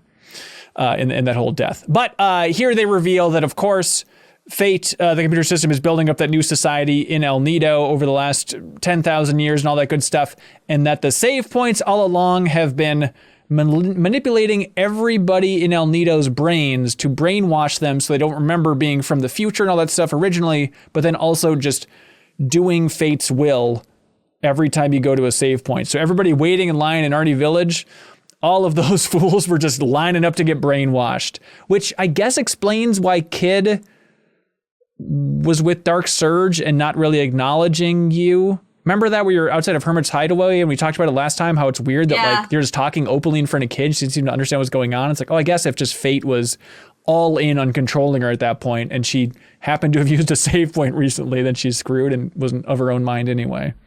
But again, another thing that they could have made a little clearer somehow. Yeah, it's a weird one. Mr. Hipshot here says, welcome back, Chrono Trigger. That's us. Did I just read that everyone's lives and emotions are being controlled through the records of Fate, otherwise known as the save points? That each meaningful decision in the characters' lives have been fed to them from this facility with the words Project Kid on the outside? Scribble D don't, says Mr. Hipshot. Well, look, it's a weird world. My Sinclair writes in, thanks for supporting us, My, and says, so now that you found the truth of Fate, trademark, do you feel uncomfortable saving at a record of Fate? Also, I love that if you talk to people at the beginning of the game lined up with the record of Fate, it basically spoils it completely, but without the context, we don't know. I did have a moment where I was using a save point after this where I was like, wait a minute, why am I still using these? And it's like, oh, I guess that's fine. I guess I beat Fate in a fight, so now it's just kind of game on for using these. No, you got just only save on the world map. That's the only time you can do it. Well, I guess the entire world is a Fate record, something. I guess. See, that's more gibberish. Are we not all just pawns of Fate? That is a good point. Yeah, it's a fun idea. I like it. This is where I also want to take a moment to pick a fight with Joe. Yeah, please. Because I disagreed with you when you first said this, and now I super disagree with you. You said, like, at the beginning, when we started this deepest dive, that you, like, it doesn't really, like, if you don't, I mean, I agree with you that you don't really need to play Chrono Trigger to enjoy Chrono Cross, but when people were asking, like, should I play Chrono Trigger first, or does it matter? And you said, it doesn't really matter. And I think it does. I think especially this section, like, this section is just a gigantic lore dump, and I think it is even worse if you have not played Chrono Trigger. I cannot imagine how baffling this is if you have not played Chrono Trigger. I think that might have been me that was leaning on the smaller end of the spectrum for it doesn't matter too much if you haven't played Chrono Trigger. But after playing this, I regret my words and deeds for sure. Yeah, I would not. I guess I do not remember exactly how I framed it then. True. But I mean, like, I have not played this game in probably 10 or 15 years. So, like, there was a lot of stuff I did not like, I did not remember about it. So my impression of this was, yeah, there's some connection stuff that you'll appreciate if you've played the original, but it's not necessary to appreciate this game. That was my recollection of it, but I don't think I would have, I guess maybe I did. I don't think I would have recommended strongly that it's like not needed. Cause I know that me being the completionist that I am in a lot of ways, I think that it definitely would have been, I think that it's definitely improved by having that additional context, no matter what. But now after replaying it, I would definitely say, like, oh yeah, you should definitely play Chrono Trigger before Cross. I agree with you there for sure. Yeah. This entire section, I was like, oh God, what an idiot I was. This is so important for Chrono Trigger fans. So much stuff in this game is huge. If I did say that, I'm sorry and you're right. Because, there's no way of knowing, unfortunately. A couple things that I messed up that I'm looking at my notes again, saying that it was Balthazar that initiated that. It was definitely Luca that put in that failsafe bug with the Prometheus thing. If discovered, it would delete Fate's memory of discovering it. So it was like an eternal loop, I guess. So that was all Luca. So she gets all the credit for the Prometheus stuff. And then it was built, Balthazar kept expanding on the data for building Fate, and it was built on the core of Mother Brain, which is an optional boss in Chrono Trigger, I just love that weird idea of like, oh, Mother Brain is relevant again here. I think that might be the same bit where you find out about like Robo being Prometheus. That's right. Yeah. That's right. Yep. That makes sense. Like a dome where you run into his pink girlfriend robot. Yeah. So stupid. A girl-flavored robot, yeah. That's right. How about the fight itself? I was scared when Fate was like counting down. It's always scary when a big boss is doing that, doing the 5, 4, 3, 2, 1. I didn't think it was that bad though. Like even when it did its big attack, I was like, oh, this is survivable. It's really bad if you let the black field fill. Of course. Yeah. Okay. It's also really bad if you think you have your life together, and when Fate says 1, you immediately cast whatever the spell is that prevents your foe from using magic for a couple turns. Oh, yeah? And then that spell does not affect the countdown whatsoever. And so you've just been tootling along, whistling a merry little tune, thinking you're not going to get hit by whatever this is. And then you get hit by it, and it takes out 2 of your party members, and Irenaeus has to finish it off by herself. I love that. Sweet harp music, killing Fate. She did it. We were close, and she did it, but I did not get some stat boosts for Serge and Guile out of that fight, and I was a little mad. That's right. A little mad. Oh, I think it's so funny how, Rebekah, you were saying at the beginning, like, okay, I always do Serge, Kid, and Guile, but I'm going to try and switch that up this time. And you just 100% failed.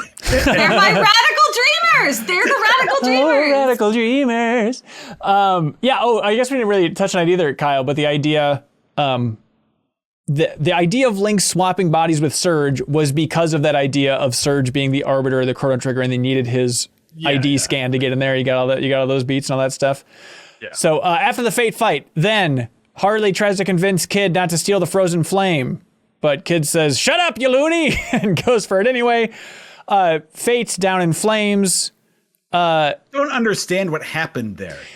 Yes. Did Harle die in that moment or sacrifice herself? And yes. Then who has the frozen flame? Or what? I am also very confused with that. It's I think Harle has an amazing scene with Starkey on that boat, but I feel like Harley's actual goodbye in this game is just kind of that scene where she kind of just floats into the sphere of the frozen flame, and then we get that lore detail about her later, but there's never really anything beyond that. It's weird. Yeah, I was assuming that she would become part of the big time devourer dragon thing. I think she is somehow subtly, but it's never really clear. But she's not. But she's not in that scene where all of them chomp into each other and form it. You know? Yeah, it's the worst Voltron ever, where they need to bite the hell out of each other just to fuse into one big dragon god. This is part of why I do not like Harle, because I think she is a character that exists for me purely for aesthetics. She is functionally useless to this plot. Her entire thing about being the seventh dragon of the moon. Right. You could remove everything to do with Harle from this story, and it would work perfectly. There is nothing that she provides that is essential in this game. That's interesting. I don't know. She's a nice bit of flavor. The French accent helps, but I think it's cool, that idea of you think, okay, well, there's Lynx, and he seems to have some sexy assistant Harle, and it turns out no, they're actually on opposing sides. One is sided with the dragons, going back to the history of the Reptites, and then Lynx is on Fate's side. I think that's a cool idea, that the buddies are not. It's a cool idea. It does nothing to the plot, though. What does Harle do that is functional? Well, it gets you out of that painterly MCS area. I could have done that myself. I could have walked through a door. Incorrect. Ben, did anyone write in about a connection between Harle and Kid? Boy, Joe, I'm glad you said it, because yes, they did. Because I don't remember. I remember that there was a theory floating around about this. But it's a good one. I don't remember what it was. It's a good one. So D's Butts writes in again, but it's insightful. I'm sorry I included two here. I love it. It says, keep going, D's Butts. Everybody knows there's two cheeks to a butt. There's been a theory for years that Harle is also a clone of Shala, since she's the only human the Dragon Gods had access to after being absorbed by Lavos into the Time Devourer. I love the idea of is she the only human? I guess. She does look a lot like Kid, wearing makeup, which I think is noteworthy in a game with an otherwise very diverse cast. And she threatens to kick some arses to the moon at one point. But the status menu for Harle is mostly filled with unknowns. She's shrouded in mystery, so it's hard to say anything for sure. I do wonder if there's a stronger connection between Harle and Kid that they didn't have time to detail in the game. And then Alan Leibold replies to that comment and said, they also have the same text if you get their fortune read in Termina. So there's definitely something there, maybe left intentionally vague to keep the players wondering about it until the inevitable third Chrono game. Kid also has some white paint on her chin. Oh, that's interesting. I'll buy it, if only because Harle and Marle are the same name, and right. Marle is technically related to Shala, and I can do the whole whatever that scene people do with all the red threads and the conspiracy, right. whatever that is. But again, this was never fleshed out. They went nowhere with this. I could see this as a headcanon in the sense that Guile equals Magus, same idea there. But again, remove Harle as she is from this plot entirely, and one, it makes way more sense. Two, nothing changes. I feel there are a lot of characters more superfluous than Harle that I would like to see removed first. No. Stina till the end of time. That's the camp I'm on. I can see it both ways. But yeah, that idea of Harle, she's at least intriguing. And I like a character who's ooh, I know more than you could possibly understand. She can back it up. She's a freaking dragon. It's crazy to have that big of a reveal. And I like the idea of her being a sad dragon who's trying to be on humanity's side, but also skeptical. I don't know. We'll get into it later. Okay, so there's this whole section. I like this scene at the end of this where so many people of your party are then in that room just kind of unpacking everything that's happened, where Karsh is Give me a break. You're saying we've been used this whole time? We thought we're on the good team. We're actually on the bad team. And this is actually freeing the dragons, yada, yada, yada. But it's like seeing all the characters together in a room. Like, it's pretty rare. And even then, it wasn't all of them. It was like a confusing group where like Glenn was there for me. I think it's generally, what I liked about that is that it's a lot of the cool characters, right? Like a lot of the characters that you've been waiting to get in your party, right? That had some role in the story that are now together. And I like that. Yeah. Yeah. And then, of course, everybody here naturally went right to Hermit's Hideaway to go save Kid. And Kyle, you go there and talk to her in the bed, as you recall, of course. And then Massamune comes out, and along with Doreen, there's a lot of talking about those three, which I know this is probably really naive. I don't remember Doreen from Chrono Trigger. Was she a big part of it? She's in it, yeah. She's in it? She's her sister, yeah. Okay. She's part of it. She's part of it. You see her, if I'm remembering correctly, you see her in the Kingdom of Zeal, right? Like there are parts when like Masa and Mune are like actually there dancing around. Okay. Okay. And Doreen is there too. Gotcha. But I don't know that you talk to her as like an entity within the sword. Okay. Gotcha. That seems new. By the way, thank you, Dan Tax. Big raid here on Twitch for when we're recording live. Welcome everybody. Spoilers for Chrono Cross, so look alive. I know Dan Tack isn't a fan, but he also said he hadn't finished it, so he needs to go play this frickin' game. Anyways, Kyle, so Massamune sends you back. God, this is directed at me. Let me tell you what happens that's cool. They send you back to Luca's house while it's burning down. And it's like, oh, we only have so much time. And so as their power is draining, you're losing party members along the way.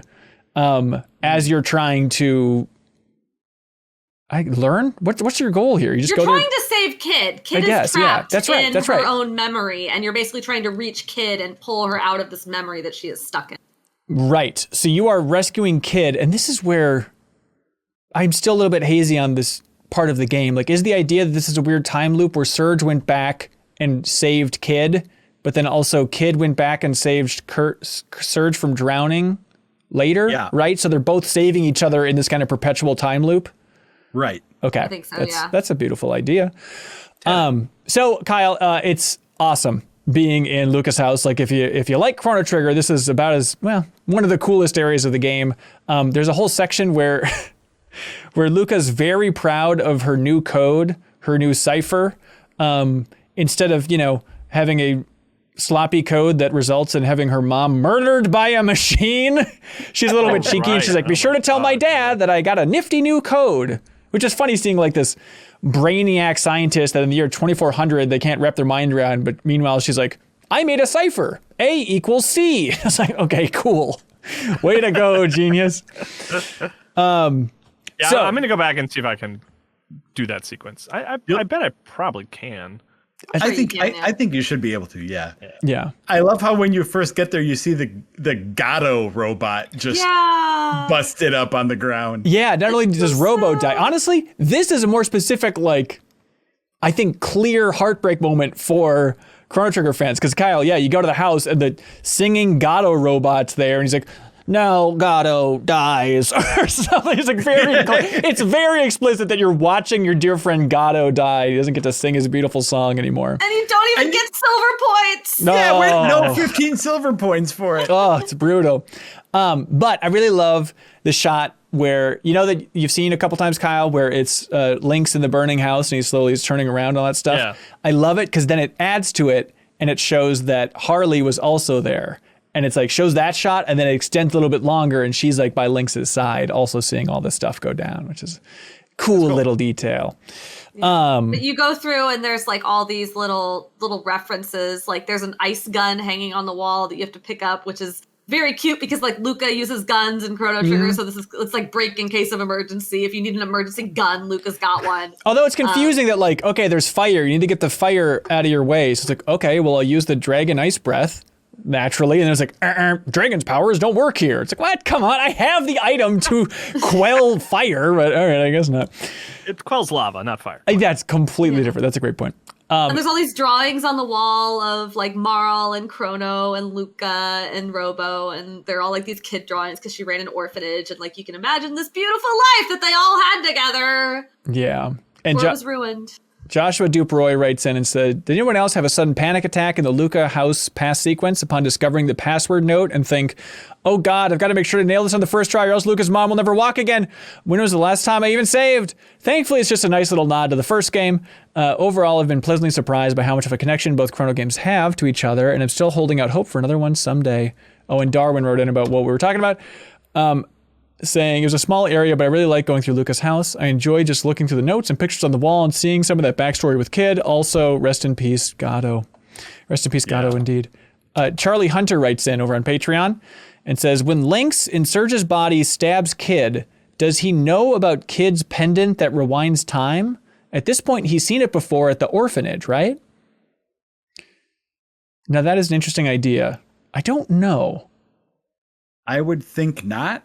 I would think not too. I think he legit thought that was a stabbing. By just seeing the pendant, you don't know what it does. Right. But I guess he did see it there. It is a little bit confusing. So I guess I am a little confused as well. Because we were kind of establishing that Kid and Serge were just saving each other in a time loop. But I didn't actually think that this was Serge going back in time to save Kid. What I interpreted as happening here is Kid, our Kid, who we know in Chrono Cross present day, has been like traumatized by all these things that have happened, by fate, by messing with her mind probably. And she is like laying on this bed, sort of like mentally trapped in her own worst memory, which is the burning down of the orphanage that killed her big sister and caretaker Luca and ruined her life and made her feel like she was very alone, as we see at the very end of this scene. Yeah. And so you were going into her memories to sort of break her out of this. And my understanding of what happened in reality, like the real situation that happened to Kid, is not that Serge saved her, but that her pendant saved her, because we've established that this can like pull her through time and like rescue her from these situations. And so I thought that was the real solution that happened. But in this sort of memory daydream, her interpretation of it that you're sort of rescuing her from is that you're kind of there with her, and that pulls her out. That's interesting. Funk. That was my interpretation of this, but that could be wrong. I mean, I think they explicitly say at one point, someone does, that like Serge and Kid are like saving each other. Is that right? Like Serge saves Kid, so 10 years later she can save him from drowning on the beach. But they do establish, that idea of the pendant saving it. I remember Kid does talk about it in the Hermit Hideaway about like, I don't know, I just kind of black out and my pendant does something and I guess I'm okay after getting hurt in any real situation. We do understand that's the astral amulet that she got from Marl, right? Yes. That's from Chrono Trigger, the same necklace that takes you through time? Yeah, okay. Right. I'm going to say yes. I don't know if I'd fully connected that, but yes. Oh, yeah, I'm way ahead of you, Rebekah. Right. This, I think one of the most beautiful shots in this game is in this section when you're talking to Kid on the hillside and you can see like the house burning in the distance. But I think it does such a good job of just like putting a little bit of light on the edge of their weird polygonal models. Like it really, I think it looks beautiful. It's really a cool section where they're talking and then like, oh, it's a really sweet moment, Kyle. You should have seen it. It's this really sweet moment. Hey, this sounds great.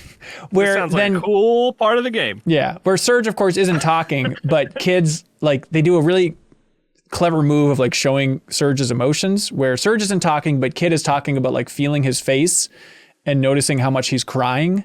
It's like, oh, it's just a beautiful little touch for trying to get that. And then she's like, please don't leave me, please don't leave me. And then you vanish and go back to the modern day. And it's this very weird, sad split between them. But genuinely, and I'm not trying to just rub this in to be a jerk, Kyle. Genuinely, I think the best part of this entire sequence then is when you go to see Lucia again in Viper Manor, your favorite scientist, because she reveals that she was old friends with Luca, which is confusing that they're both Luca and Lucia. Yeah, I don't know what's going on. They have similar. I remember early on, I think in the first episode, I was like, oh, I want her in my party because I think she's alternate universe Luca. That was like my whole sort of, idea about her. She's just friends. You know, like when you're really good friends with somebody, you change your name to be just like them, just one letter off. And dress like them a little bit. Yeah. And wear their skin. But the amazing part then is going back to that Viper Manor, she actually has a letter from Luca, which is like one of my favorite parts of this entire game. Reb and Joe, did you go there and do all that stuff? Oh, yeah, of course. Yeah, it's a heartbreaking letter. Do you want to summarize it? No. I mean, well, no. No, I mean, do we want? I guess. Should we spoil it for Kyle though? Absolutely. This is the deepest dive. Look, Absolutely, we should spoil it. I even go play all this stuff, Joe. I mean, if we're being honest, is like 40%. So please go ahead. Okay, so I guess I say heartbreaking because for me, the letter, I don't remember any of the exact words, but unless I'm misremembering. Wait, did you write it down? I did, yeah. Okay, well then you summarize. All right, the old Guys, alley. how about I summarize it? You got it. Dear so Lucia, it's back off with my hair color. That's it. You got it. So it's Luca writing a letter, just like, oh, my little kid. I hope things are well.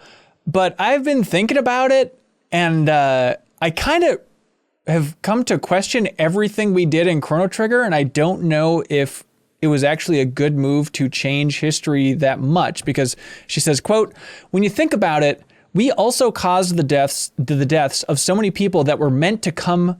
Sorry, I'm blowing it. I'm sorry, Luca. Here we go. I'm going to nail it this time for you.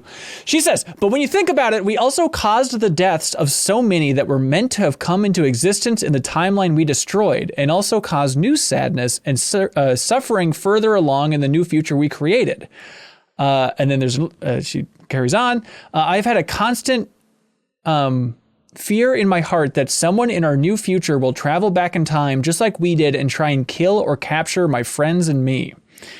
So it's just largely building off that idea that this whole section of the game does about just like, well, who can say what is right, and everything, all actions have consequences. And so just that idea of like, yeah, we changed the future, but also that robbed the future of how many millions of people and caused how many untold deaths because we wanted to save a few lives. Can you truly save somebody without destroying somebody else's timeline?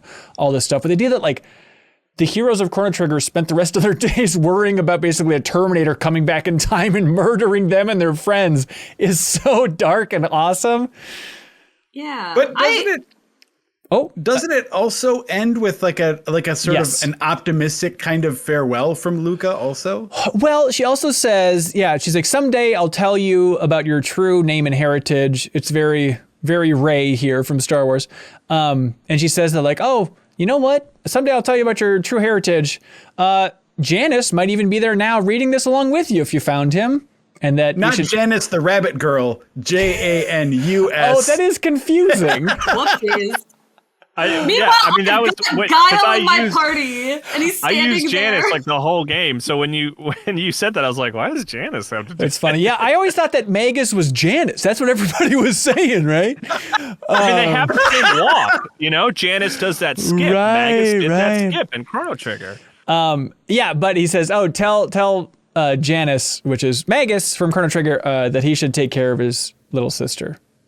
Yeah. I think that one thing that made me sad reading this for different reasons is that she talks again about this theme that we've heard touched on a couple times about the Chrono Trigger cast sort of recognizing that they got to travel to this future and meet these people that no longer exist. They exist in this future that these people were just eradicated. And they actually talked about it a little bit in Chrono Trigger because they're like, will Robo even exist anymore right. in the new future that we make? And the answer is we don't really know. And it isn't just that small amount of people in that future, but all of the people leading up to them have now been eradicated. Like, hundreds of years of timeline are gone that previously existed, and it's now been changed onto a different branch. And, like, I feel like Chrono Cross introduces this theme at a certain point and then doesn't spend enough time with it. Like, it jumps into all these other different themes about possibilities and life and meaning and existence. But I really wish it had spent more time with this particular idea, because I think it's one of the more interesting takeaways from Chrono Trigger, and it doesn't have quite as many real world implications because, like, obviously we can't time travel, but there is sort of an examination of like actions and consequences and how you handle change over generations that I think is really interesting that doesn't get followed up upon enough. And I wish there was more of that in Chrono Cross. Okay, so more, because I was gonna say, like, isn't the Dead Sea, that whole area is an acknowledgement of this, but I guess it doesn't really touch on the like generational element of it. Yeah, they basically say, hey, yeah, we did this. Oh no. And then they just kind of let it drop. Like there's not really, it doesn't, they don't muse on it as long as they could. Yeah, I mean, given how much they muse on other things. I hear you. Yeah, somebody in the Twitch chat was saying they're like, oh, that seems like it should be the third game, is having all these characters, like the lingering people of like, okay, I guess you could have the characters that are kind of surviving from Chrono Trigger and then the characters that are surviving from Chrono Cross get together and then they could just talk and unpack things a little bit more, right? About like what it takes across generations. But yeah, the part that we're missing here, Joe, is she ends the letter and somebody in the chat filled in this gap. I forgot about this part, but they say, I know you'll be a pretty girl because I met your adult self in 12,000 BC. And then she ends the letter by saying, P.S. cut out the tomboy act. Believe me, you'll become a beautiful young lady one day where my name isn't Luca the Great. It's like, seems like a weird note from Luca. P.S. Be a prettier lady, bye. But, you know. Also, famously, like, really proud of herself and full of herself, Luca. That's right. Won't shut up about her and how smart she is. Well, she did do that. Doing that while she takes the glasses and does her little thing. Yeah, she's very confident. Her little animation. And then also in this area, Grobek is hiding in the lab. And he's like, take Grobek with you. Did you see this? He's like sitting in the corner and he goes, take Grobek with you. Grobek will get rusty. But I refused. I didn't use Grobek for the rest of the game. But he's technically he's hanging out in that same area in the lab. He's in the corner. Why would he be? He's in my party. Oh, well then he's in your party. I mean, I have him on my team too, but he's in that lab. I mean, it's like characters in your party are still in the world. Oh, he wasn't in the lab for me. It was just Lucia. I think he's back. He's in that Pip corner. I think maybe you just didn't check it out. Yeah. It's critical dialogue. That's as bad as missing the Luca house thing. If you didn't hear Grobek talk about getting rusty, I don't know what game you're playing. Let's see. Hero writes in and says, my quick comment for this week is on Starkey. Right after he fits the anti-grav device to your boat, he just is looking out at the ocean on the dock and says, why are we born and why do we live? Then we just fly away and leave him to his breakdown on the meaning of life. Yep, that's Chrono Cross. That's how it works for everybody, I do believe. Can I jump ahead? Can I jump ahead for a second to talk about Starkey? Yeah, and sure. And one of the endings. Oh yeah. Yeah. Because I thought it was so. We were loving on Starkey so much last week, and it struck me as funny because it's like, is it just us that really likes this character? Yeah. And like, are we hyper focusing on him for some weird reason or what? But then if you do like the developer ending in New Game Plus, yes, like the hardest ending to get, where all of the different staff members have like little. I want to unpack it later. There's a lot going on there. Okay. But can I at least do the Starkey bit? So all of the different staff members are represented in this like version of Viper Manor. And I assume they get to choose like which character they are on screen. So some of them are like big angry cats or whatever. Who is Starkey? But game director Masato Kato has chosen for himself. Yeah. His representation in the game is our boy Starkey. Yeah, that's as definitive as it gets. Procyon number 6 wrote in, says, as a first-time Chrono Cross player, I wanted to shout out Kyle for accurately representing how us other first-timer players experience this game. His use of the battle boost and peppering in elements as needed, as well as the use of a guide when needed, was great to hear, and I'm glad it wasn't just me. Look at that, Kyle. Right on. And then they say, also, my Starkey Norris buddy cop movie ended at the end with Starkey saying, this is at the very end, Starkey says, you are going home, Serge? Starkey am going home too. Also, I want to point out that the language filter for Starkey made him say fate. And I love the idea of adding extra letters to acronyms. It's very stupid. That's just good gaming, man. Oh boy. All right. Rebekah has a question. Yeah, please. May I go on a small, unrelated to anything tangent? I have a weird memory that I want to see if maybe Joe can help me with here. Absolutely. Uh-oh. I did not run into any evidence of this in my playthrough, which was admittedly a little bit hurried, trying to, make a deadline. Yeah. I have a memory of last time I played this, of sort of reading about this or discovering somehow that Dalton was involved in the fall of Guardia. Yes. So where did this occur? In the Where did we learn DS, this information? So it's hinted at, apparently, this is what I've learned, is it's hinted at in the original Chrono Cross very lightly, and then in the DS version, there's a line where he says, like, and now I'm going to build up an army in Por and invade such and such. So at the heart of all of this Por invasion nonsense, Dalton is behind the scenes and we just never see him? I guess so, yeah. That little bleep. Yeah. Huh. It's a weird one. Hate that guy. Oh, I'm glad Ben knew that, because I could not have helped you with that. Yeah. Sorry, I just wanted to insert that somewhere and there was no logical place to put it. So absolutely. Dalton sucks. Hate that guy. Dalton's a real weirdo. He's kind of fun, though. I kind of like his personality. Fitting that guy makes it through and is the cause of many of our problems in Chrono Cross. Meanwhile, all these like very powerful characters who we have come to love just die ignoble death. So we're nearing the final section here. We got Terra Tower building up. We need to find a way to get to the top of it. I love just how freaky Terra Tower is. I love that it truly feels like something that, like, what am I even looking at? Like, I love that level of kind of alienness to it, of like, oh no, turns out it's confusing to humans. Right, yeah. Yeah. Although I'm very confused about at the end when it turns into like, it like adds a face to it. You know what I mean? When it like transforms again into like, this is the true nature of Terra Tower. I'm like, I still don't understand what I'm looking at. What does that mean? It's still a weird looking thing. Yeah. I was so confused because it still sits on the map and you can sail up to it and it says in like purple Terra Tower final form. And I thought, wait, is there like a bonus dungeon I forgot about? And I was like frantically Googling Terra Tower. No, it's just there. It's just there. Yeah.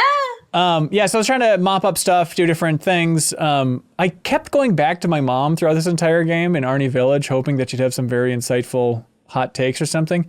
And she was always just a freaking zero. She said, if you go to talk to her, she says, what in heaven's name is going on here? Just follow your heart and see it out to the very end, and I'm sure everything will work out fine. Now off you go. It's just like said that over and over. You're like, what? Mom, I'm dying out here. I need to show you that I'm a god now. I was a panther for a while. Yeah, that's right. Why did you tell me Dad was also a panther or something? So at this section, it was like, all right, it's do or die. You got to lock down the team. Right, you got to figure out who you're bringing into this final area. For me, for the section before, I was using a lot of Orla because I forgot how freaking cool she was. Orla's great. She is just awesome. Everything about her rules, except for she really bummed me out because she has a move called Punch Drunk, where she's like, bleh, and walks up and like punches the enemy as one of her elements. But then the description's like, she learned this from her parents. It's like, okay. Oh. All right. Well, it's sad times. Oh, we've lost Rebekah. She'll be back, I'm sure. Let's see. A couple people wrote in about her, actually. G-Max Thorin wrote in and says, I think Orla's the character you get the latest and the only one you need to turn back into Serge to recruit. That's true. I was really struck by her storyline, too. There's a lot more dialogue than most characters, and my tears did get a little jerked. I wonder if she was originally intended to have more to her with how she's teased so early but saved for so late. I think that's right. Yeah. So Colton Westbrooks also wrote in about this, saying one of my favorite little character scenes from this section of the game is the one where you take Orla to homeworld Guldove. We learn that the patient that Doc has been unable to save is Tia, Orla's sister. It's a tender scene as finding her sister has been her lifelong goal. It's heartbreaking that they finally meet only to have Tia die. However, I love that Tia's spirit stays with her sister as she passes and becomes part of her level 7 tech, which is called Family Feud, by the way. Finally, this is another section of the game that shows communication and connections across dimensions. I love seeing the dimensional connections that don't involve Serge because it makes the world feel a lot larger. On that note, on her Family Feud, that's another. We were talking last episode about some translation changes. Yeah, I got Family Feud, and I'm like, that is not right. Her level 7 tech is supposed to be called Sisterhoods. Because it's like a dual tech, but I mean I understand that the term hoods as a bunch of violent people are maybe. Oh, is that what they're going for? I see. Interesting. Yeah. So they changed it to Family Feud. Good change overall. But, that's interesting. That's another difference. I liked just the section of talking to Doc again, because I didn't use him in my party, and every time he talks, it's just stunning how stupid it is. Where you're trying to explain the other world, and he goes, as you can ascertain, dude, there's another world. And then he goes, another world? You mean to say such a thing exists? Truly bodacious. Jesus Christ. You're the only doctor on the planet. This is the best we can do. Good Lord, this sucks. Hang on. Oh, let's see. There was another one. Hang on. I'll find this lovely comment. Somebody was asking about which characters we grew attached to and maybe who we were using in a surprising way. Lapis Lazuli writes in, says, I've had a ton of fun in this playthrough by opting to MinnMax, haha, every single character by swapping each available member into the party to get stat bonuses and mini levels in between every star level, which requires running from some bosses in the middle of those gauntlets we all love so much. Doing this gave me so much more appreciation for the characters never really had any interest in using in battle before, allowing their individual stat growth to truly reach their full potential. In many cases, I even witnessed dialogue unique to each of them that I didn't know existed, and found myself not sticking to the main team that I like way back when. Did any of you end up taking a shine to characters unexpectedly in this game? Yeah, for me, I tried to change it up as much as I could in the like third and fourth segment here. Yeah. So like we mentioned a little bit last week, but Irenis, the mermaid lady, I'd never really used her before, and I leaned on her quite a bit. Same, she's great for this one. Yeah. I think I always got Dina, like she comes in so late. Yeah. Like you get her after right after you get the Dragon God blessing, I think. So you can really only use her for this final stretch of the game. And I used her a little bit, but I spent more time with her this time, and I really liked her also. So yeah. Yeah. Anybody else fall in love with a new character? Irenis was actually the one for me. Like, I mean, really? I did kind of stick very hard to Serge Kid and Guile, but in the intervals that I did use unexpected characters, like, I mean, I tried the Mushroom Man. He was kind of I liked Starkey a normal amount. I've always liked Poshel. I tried the little painter kid. He's terrible. Oof. I did try. I think that's what ended up driving me mainly back to Serge Kid and Guile, is that I did try very hard to branch out, but I think I just hit all the duds whenever I was trying to branch out with other characters. I never, aside from Irenis, I never really found anybody that really clicked with me. Yeah, so you kind of went back on Pip, Joe? You weren't all in on Pip in the end? Oh, well, once I did, like, I used Pip way more because of that one thing I did in early on. But like once I did that, once he evolved, I was like, okay, well, I did the evolution thing. Pip's fine. And then I didn't really use him anymore. Yeah. Who'd you end up with, Kyle? Janice and was it Orla? Yeah. Really? It's Orla. Yeah. I just liked them. I just thought they were cool. It wasn't even like really because I gravitated towards their like characters so much. I just liked their fighting style. I liked having red and blue. I was using Starkey for a while, but he's also white, I think, right? He's innate white. I think so. Yeah.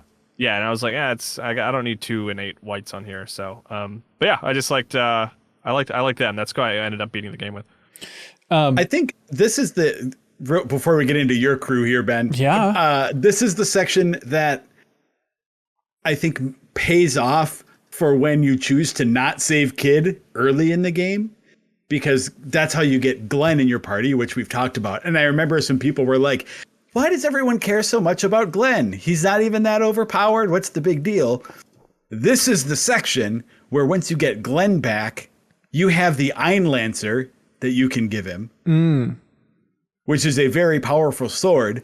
And then you jump to the other world and get the other Einlancer. Oh. So you have him dual wielding Einlancers. That's so fun.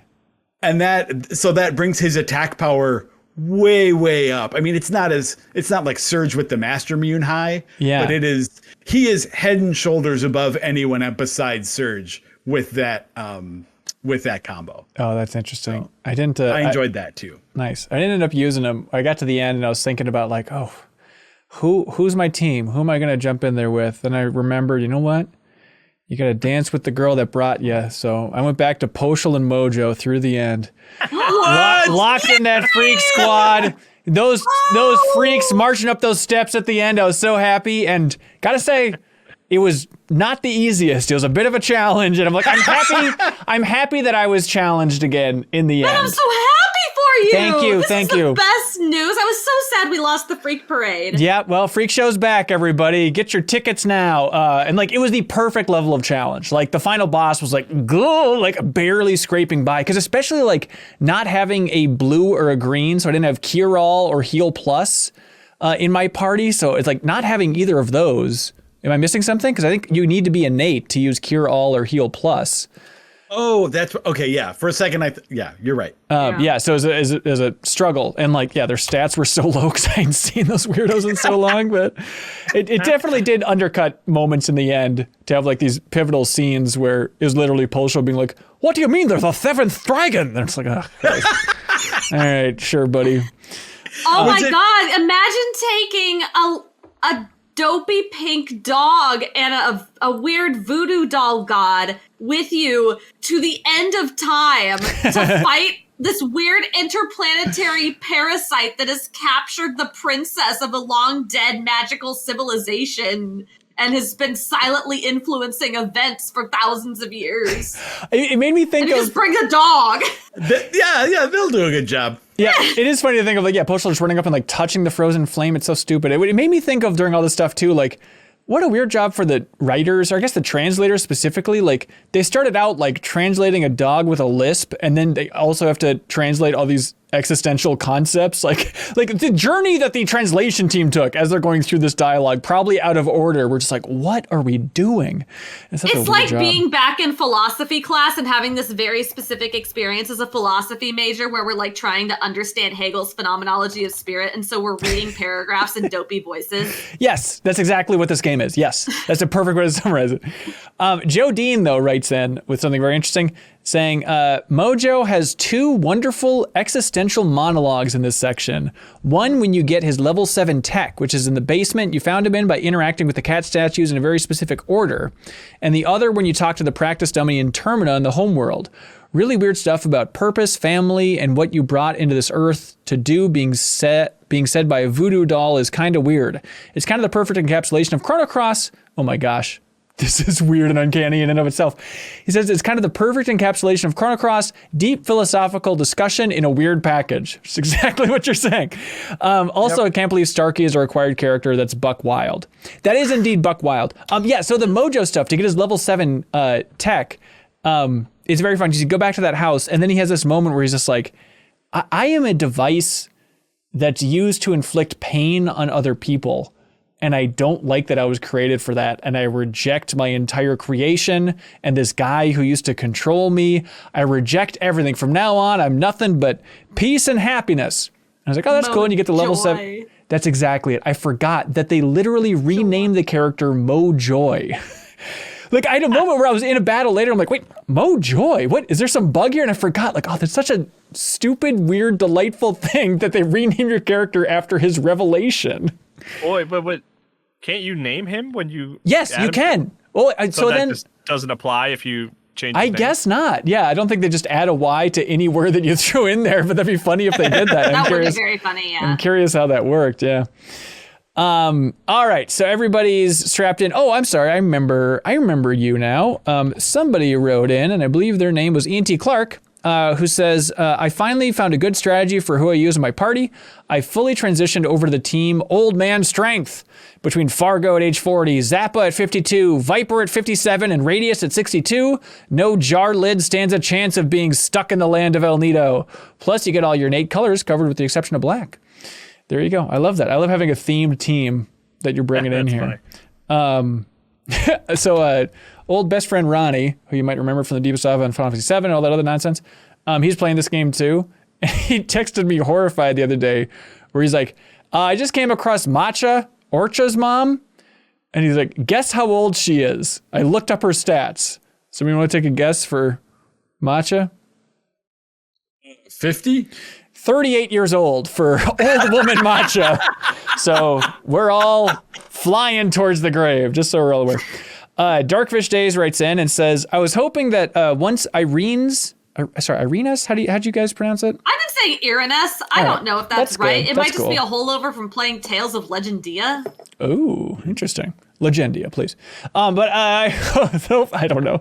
I was hoping that once Irena's acquired Siren's song, that her harp attack would improve from an unpleasant screech to something sort of more melodic. Unfortunately, it's just some nails on a chalkboard stuff.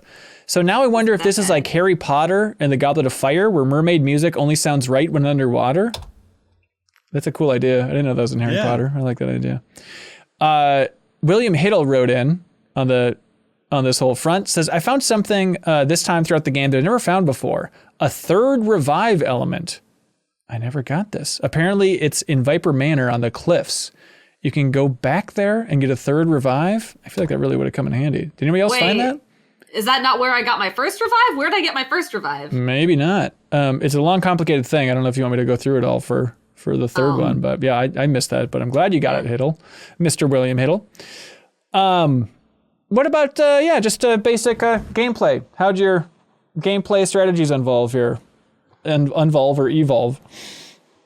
Unfold. So, for me, my biggest evolution was less in this like final stretch of the game and a lot more in the New Game Plus that I went through to like see all the endings and get all the characters and all that stuff. Yeah. Because then I just liberally turned on no encounters, constant battle boosts, and constant double speed to just blow through the game in any required battles as fast as possible. That's good. Which makes it so it's like it used to be that the developer ending used to be a lot harder to get because you have to do it like as soon as Serge wakes up in New Game Plus, you go to the beach and you initiate the final fight. But you're not, because you just finished the game, your stats aren't necessarily at a spot where you can like solo the final boss. Especially if you don't have the item that like negates being frozen when you get hit with what is it, Omega Blue, I think. Anyway, the point being is with the battle boosts, you can just do that right away. It just doesn't even matter. You turn on auto battle, everything misses you. You hit every time. It's excellent. That does sound, cheating. I bet does sound fun. yeah, I was cheating. It's cheating. I can confirm. Yeah. I had a tough time with some of like the elements, like the blue element guy in this last dungeon and stuff. But overall, I'm happy with the level of challenge that I settled on with this with the freak team and stuff. I was thinking of like, I think it'd be fun to try out some different builds. Just like, my mojo at some point was like, oh, he's got a surprisingly high evade percentage. And I love the idea of just like ratcheting that up because it's very satisfying, especially with Mojo with his weird dodgy things, just to like have these huge bosses come after him. He's like, whoop, whoop, whoop. He's basically just the Mask at that point, just like dodging all this stuff. I think it's fun. I think, I was thinking, Joe, I think one of the reasons you like this game so much, if I may project on you, is like this game is so, it's so cheesable. And you know what I mean? It's a battle system and an overall design sensibility that like you can steer it in a direction and almost break it, which I know is everything that you love in gaming. I do love that, which is why, for me, the hardest fight in the game for me was still Miguel back in the Tower of Geddon. Like, because, and I that still remains one of my favorite fights because it's a fairly technical fight. I feel like at this point in the game, they don't have a whole lot of different tricks that they can throw at you necessarily beyond just your like, well, especially since you have gear that like is absorbing, like you can have gear that absorbs or negates various element colors and things like that. Like you're just so strong at this point that, that it's like, to me, it's not hard, but I think that's also part of the payoff for it. It's like, I took the time to steal all those colored plates from the dragons, and I built all these rainbow weapons and stuff, and it feels good to go through all those like those colored themed bosses and just plow through them. I like that. Yeah. Although I did not like MinnMax, haha, at all. whatsoever. I have been smashing into every enemy I have run into. And thus far, the only ones that have given me any trouble were the aforementioned bird in section 1 that I foolishly tried to fight the little cacti guys next to them instead of the bird. That was my fault. Naturally. Yep. Miguel, who I still beat first try, but was just a little bit challenging. And that stupid police guy we ran into earlier, whose entire strategy was based around doing just way more damage than I had health. Yep. That was what it could do. That was what it was very good at. And that's why it killed me one time. Other than that, I just have thrown elements on people. They attack magic every single turn. And we just roll on through. There are no problems. No issues here. Yeah. Everybody in the chat is mirroring what you're saying. They're saying, F the police. Interesting. Horrid. Other thing that I forgot to mention is I was streaming it, so it changed. But once I got the Master Mune, everyone's like, use Flying Arrow. And I'm like, okay, sure. And then you use Serge's tech of Flying Arrow. Then I love that Master Mune is just the huge silhouette behind you, helping you feel the attack. That's what that is. I didn't understand what that was. I was like staring at it like, why is that who is that guy? Who is that weird is that a mystery Goron? man? What game is this? It's just a big chunky Massamune. Hey, Easy Allies, thanks for raiding. We are diving deep on Chrono Cross right now, so heads up, everybody watching live. There's going to be a bunch of spoilers for the very end of Chrono Cross, but thank you all for being here. Love and respect. Long live Brandon Jones, indeed. Tell him to jump on an interview with MinnMax. We'd like to hear him. But hey, Timothy Smith writes in, well, boy, should we jump into all that? There's just so much going on here. Let's talk about the dungeon a little bit for Terra Tower, actually working our way up that. Cool dungeon. It is cool, just climbing the weird vines. This is a very specific thing, and I couldn't find anything about it online, but the part I'm trying to wrap my mind around is there's the weird stone face in that ceiling. And it's like, I used to be human, and then I was trapped here, but hello, Serge, how are you? And then I took an arrow to the knee? What? Basically, but I figure like with all the Chrono fanatics out there, somebody must have pieced together like who that was trapped in this tower for all time or something, but I couldn't find it. It was just kind of a tough thing to Google. But does anybody remember that? Like that big stone face that's talking to you? I remember the scene, but I don't know what I don't know what that's about. Okay. Yeah. I'm curious if anybody has any theories out there. I would love to hear it. But you go up against your favorite. You got the Q-Point enemies. You got all this fun stuff. And then you go to an area where it's Viper Manor again, which is cool. Where it's like, what? Viper Manor? It's like, oh, no, this is a space beyond time and space, but never mind that. And then Balthazar's there explaining exactly what's going on here. Lava's created a rift that threw him into the future where he studied the tech, all that stuff. And it's so much more lore dumping. When you thought you couldn't handle any more lore dumping, they somehow find room for a lore dump dessert and they shove it down your freaking throat. A lore dump dessert. It just does not stop. Beautiful image. So a lot more lore. Hey, originally the dragons were a manifestation of the planet, a biological machine used to control the powers of nature in the reptite future. All that fun stuff. And then he talks about, how the 2 moons, and then that's where it's revealed that idea that Harle is, in fact, the 7th dragon. All this I fun was stuff. Completely checked out at this point. Yeah. I went on this roller coaster of here I am at the start of this section. I am trying to understand the lore, get about to the end of Chronopolis, see the scene with Harle, and just tank, no longer interested in the lore at all. And then getting into Radical Dreamers and interested in the themes. Smart. Here we go. Smart. And then I stayed up there. Yep. I think that's the right way to go. But then you climb those stairs and it's like those weird cries of pain. Everybody like, help me, it hurts, blah, blah, blah. And you go up and then you fight the big dragon god up there. How'd you do in that fight there, Kyle?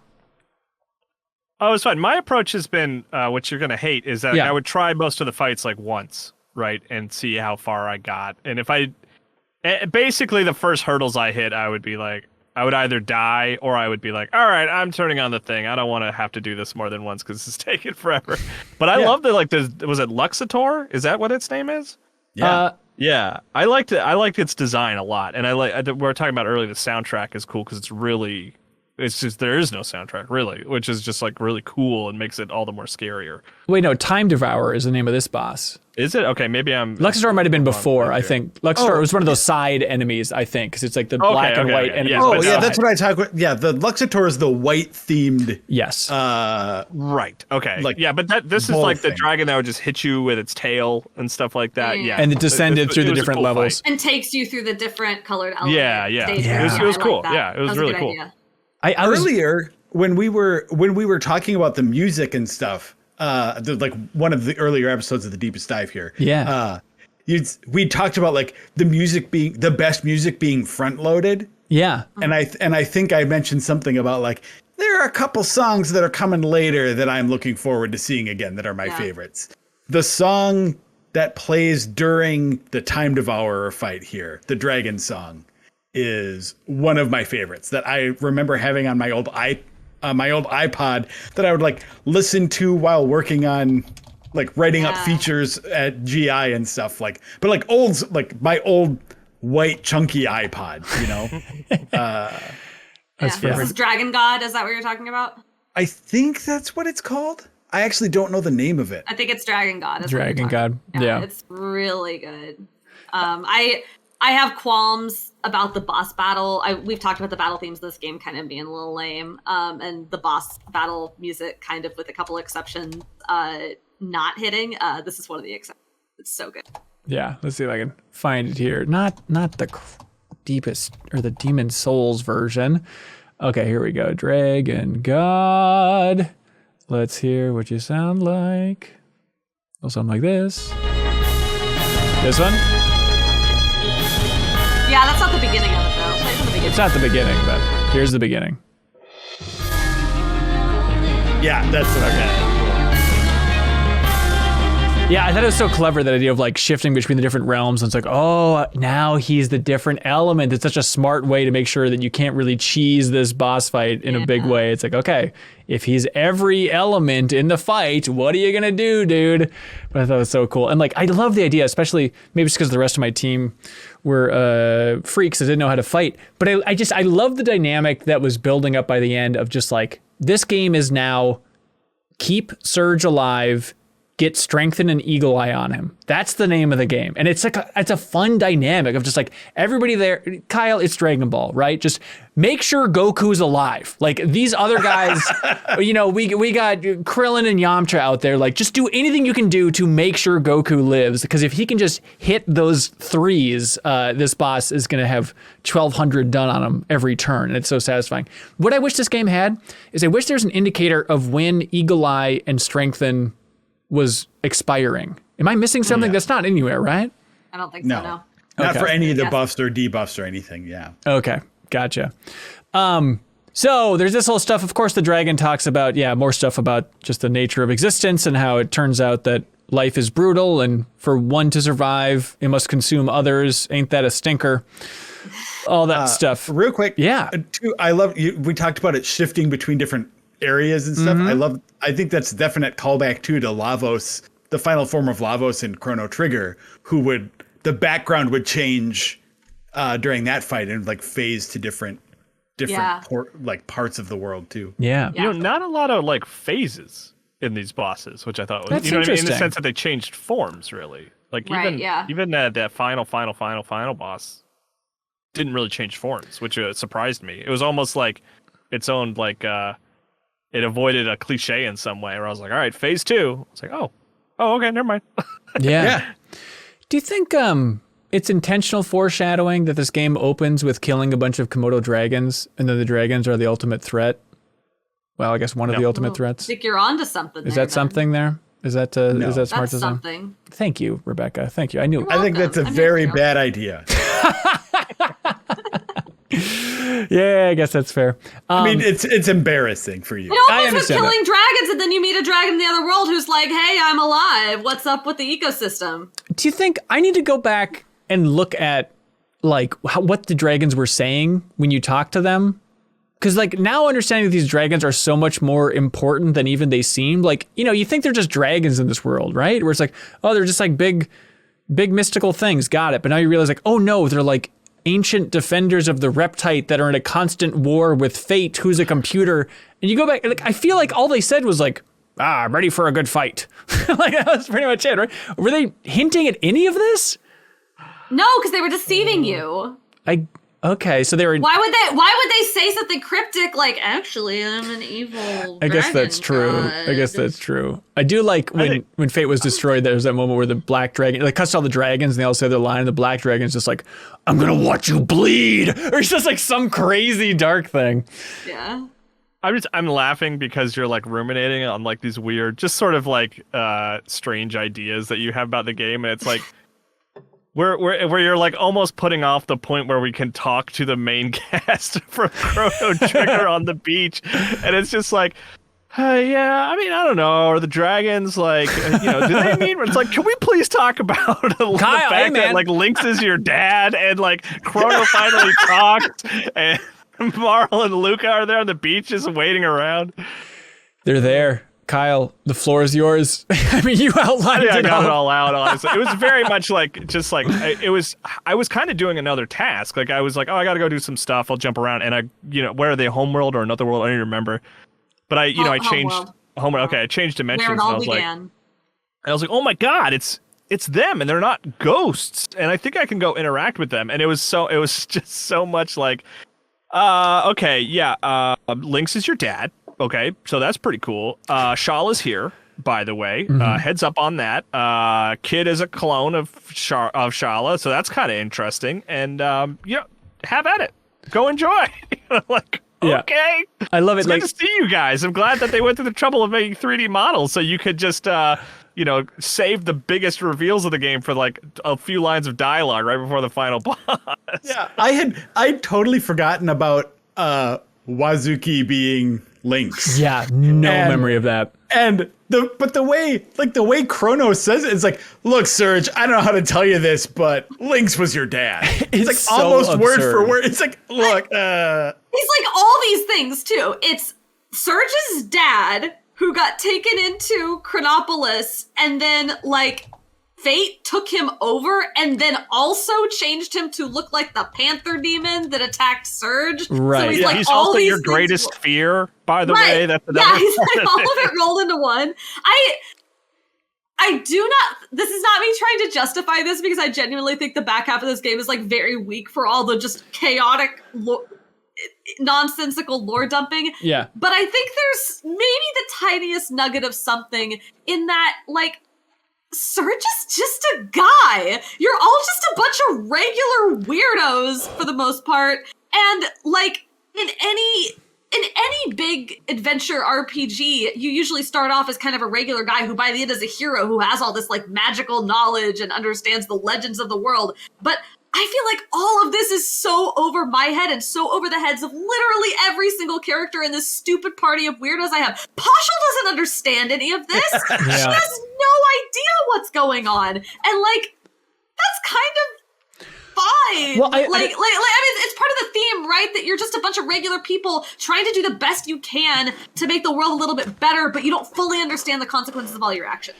Yeah, and I do like that idea of, Serge is just a guy, and it just happened to be one crazy stormy night where they were able to infiltrate Chronopolis, and then this entire thing happened because all the systems were shut down, which allowed them to go in there and touch the frozen flame and all that stuff. The part that's bizarre, and I feel like the game kind of glosses past it, is like, okay, Shala is fusing with Lavos to become this new entity, but the reason so much of this happened is because Shala, combined with Lavos, heard Serge crying in Chronopolis and in the storm, and then that is what she reached out because of. It's just such a weird of like, yeah, he's just one random guy, but just the idea that it was just Shala wanted to console one child's tears, and that is so much of the story. It's such a weird little detail in there. I think it's kind of beautiful, right? It is. It is nice. Imagine being Shala. She's this princess who gets sucked into this place beyond time and space, like no powers, no nothing, and she's just stuck there with this evil alien parasite that wants to devour and destroy and cause despair, destruction, and chaos and nothing else. Like, I too would become depressed in that situation. I too feel that I would harbor thoughts of, what if it's all pointless? Right. And become a dark and dismal person. But from like this space beyond time and space, she can presumably get like glimpses of everything that is happening at all times and spaces. And just like randomly, crazy random happenstance, this one specific moment like spoke to her, and she's like, that baby is sad and I want to do something about it. And like it like spoke to this compassion that she had always had in her, and like sort of reawoken reawakened. Yeah. Thank you. Reawakened that in her. And like, again, just like the things that we do have impacts we could never possibly understand, and it doesn't always make sense, and it doesn't always have to. Yeah. Charlie Hunter wrote in and says, I've only ever played a very little bit of Chrono Trigger, enough to know who Luca is, but I've never heard of Shala Zeal before. Is she a major character in Chrono Trigger or just kind of mentioned in passing? She's a decently big character in Chrono Trigger, but to be honest with you, Kyle, I don't know if you remember a lot about Shala, but like I had to look her up. Yeah, she didn't stand out to me in a huge way in Trigger. I understand she's important, but I think playing through it again just a couple years ago wasn't like Shala's unforgettable. But I understand she's very crucial for story reasons, and people are very into her.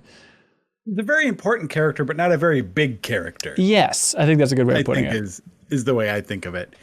I was just thinking too, with that revelation of Lynx being Serge's dad, I was thinking about that scene that was the cutoff for our first episode where it's like where they're on the balcony and like he's menacingly coming towards Serge holding his hand out, and then Serge says no, and jumps up. Right. It's a very Darth Vader, Luke Skywalker in the Cloud City moment there. Of course. I hadn't thought of that. Absolutely.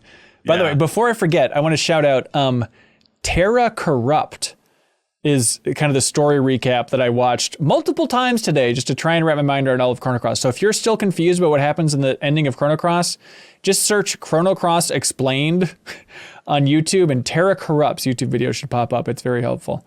Mick Manga wrote in and said, I completely forgot that Lynx was Serge's dad.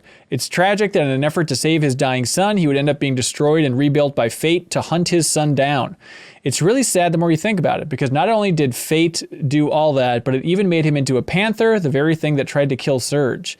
To everyone who's been a part of this wonderfully weird journey, thank you. It's given me some wonderful memories, and I will always treasure as we visited my favorite game. Thank you, Mick Manga. That's very sweet. So in that YouTube explanation video, they mentioned something where it's like, ooh, is that right?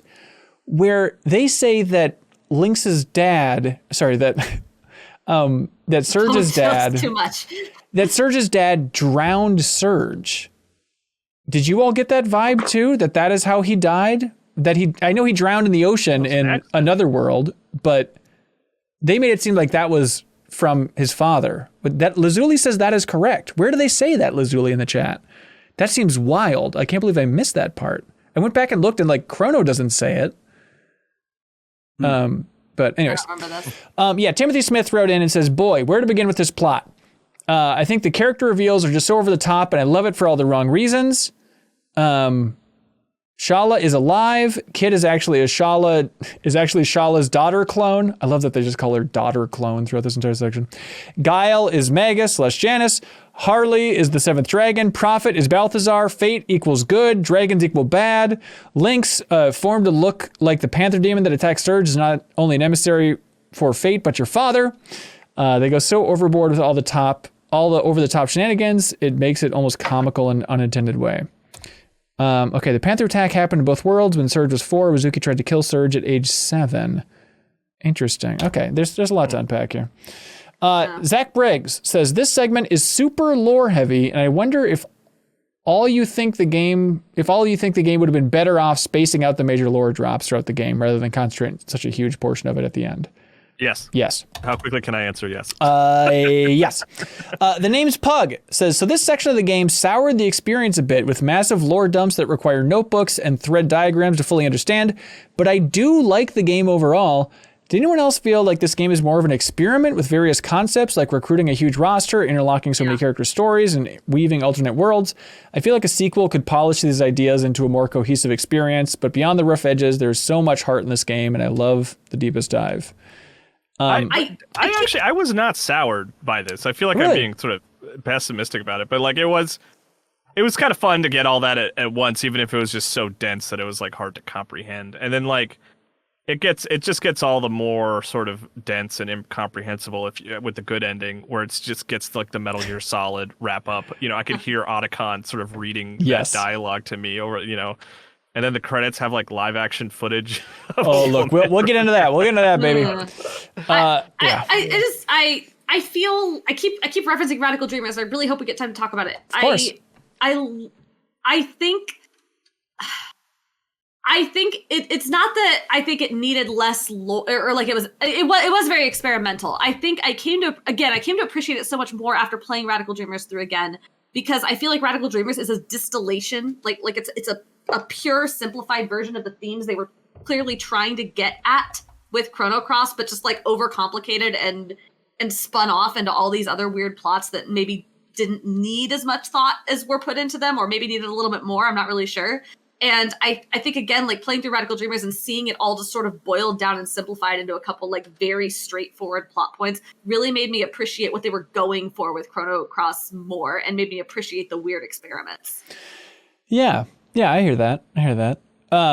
Somebody in the chat, by the way. If only it was fun to play. I mean, I think a lot of it is fun to play. I think it is. I think the switching back and forth between the worlds is really fun. I think the world is. Oh no, beautiful. I meant Radical Dreamers. We'll get to that. Radical Dreamers. We'll get to that. Yeah. We'll get to that. Hey, on a lighter note, somebody in the chat real quick asked the question that I forgot to bring up. Why is Shala blonde?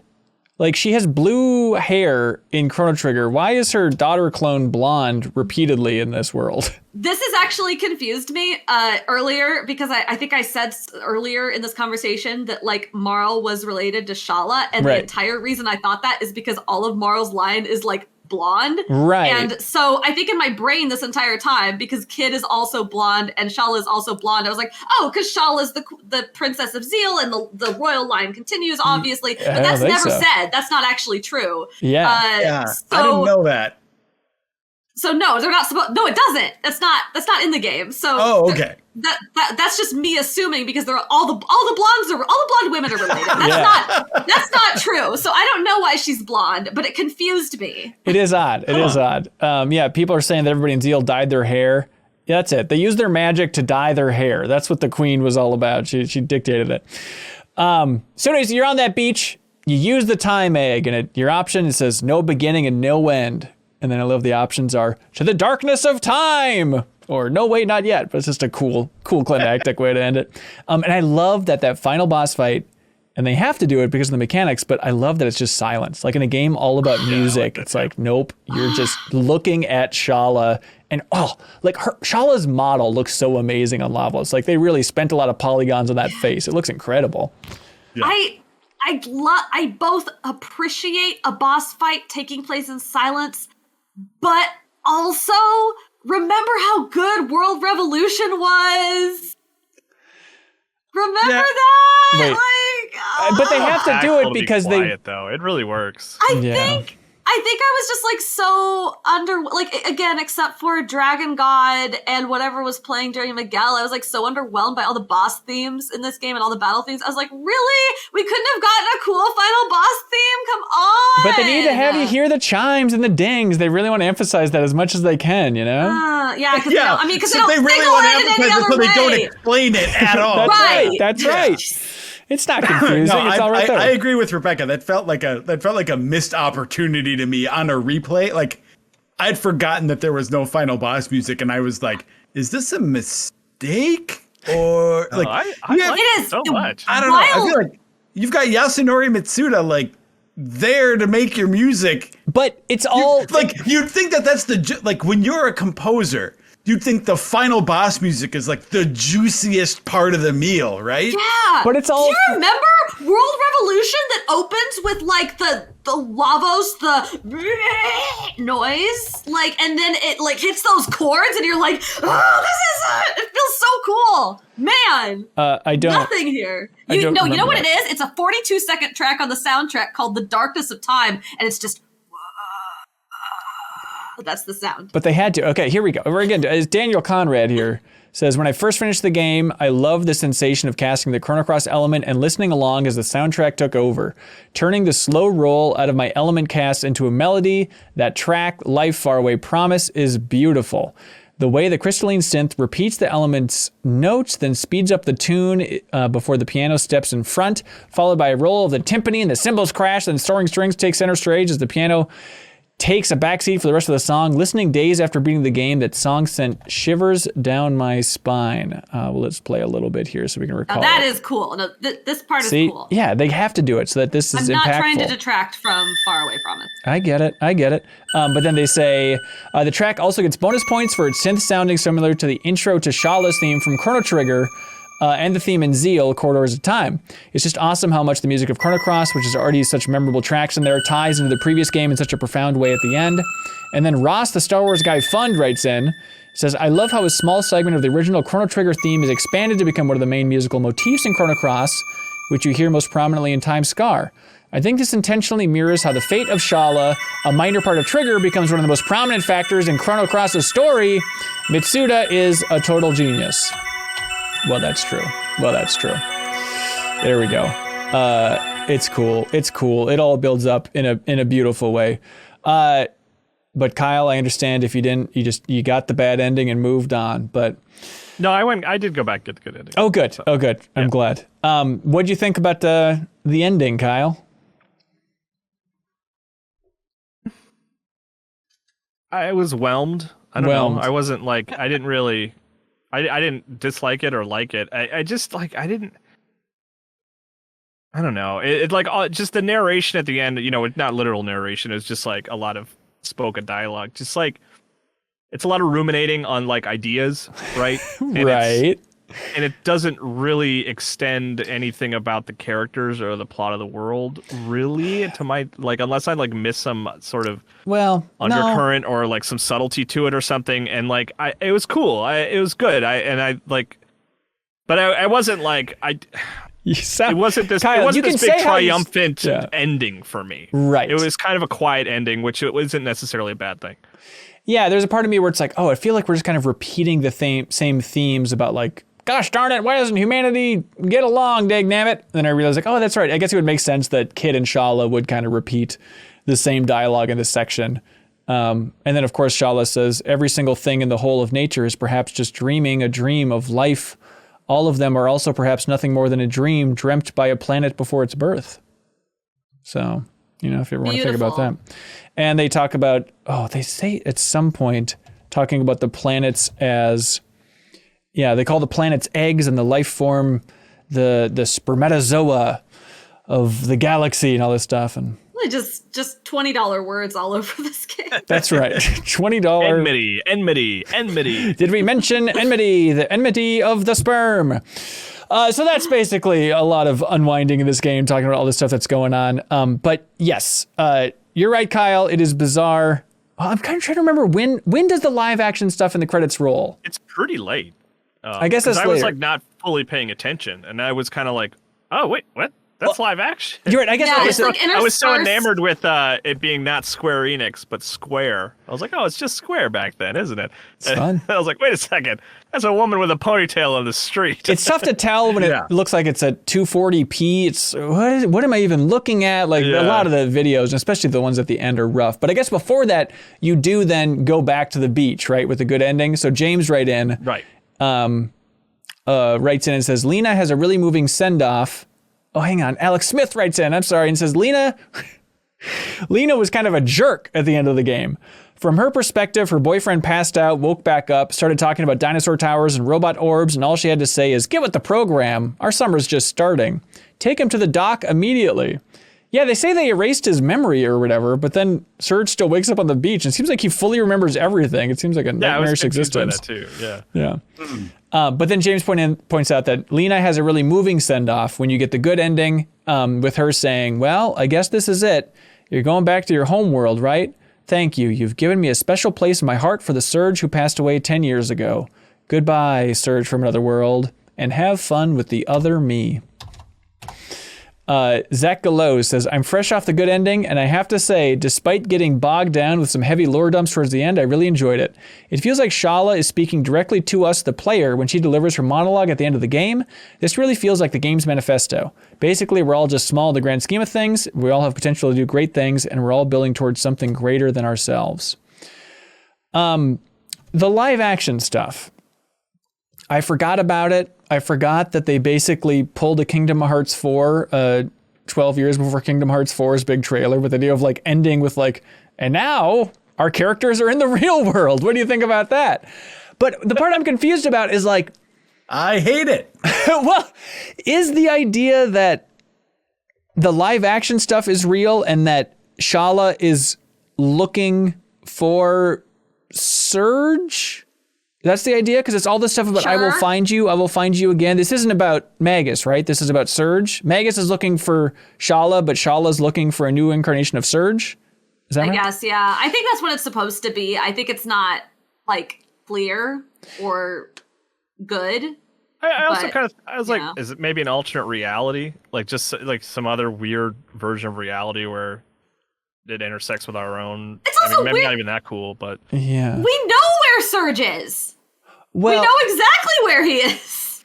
I guess that is a little bit confusing, but maybe she doesn't. But just that idea of, okay, I like the idea of Shala's now in the real world looking for this companion character because we're all looking for somebody. But then I was confused, but then there's that CG shot where it's like her on the beach again with like the ribbon in her hair in that white dress. And so that was confusing. It feel like it was conflicting with the idea of the live action. I guess it's just multiverse is multiverse.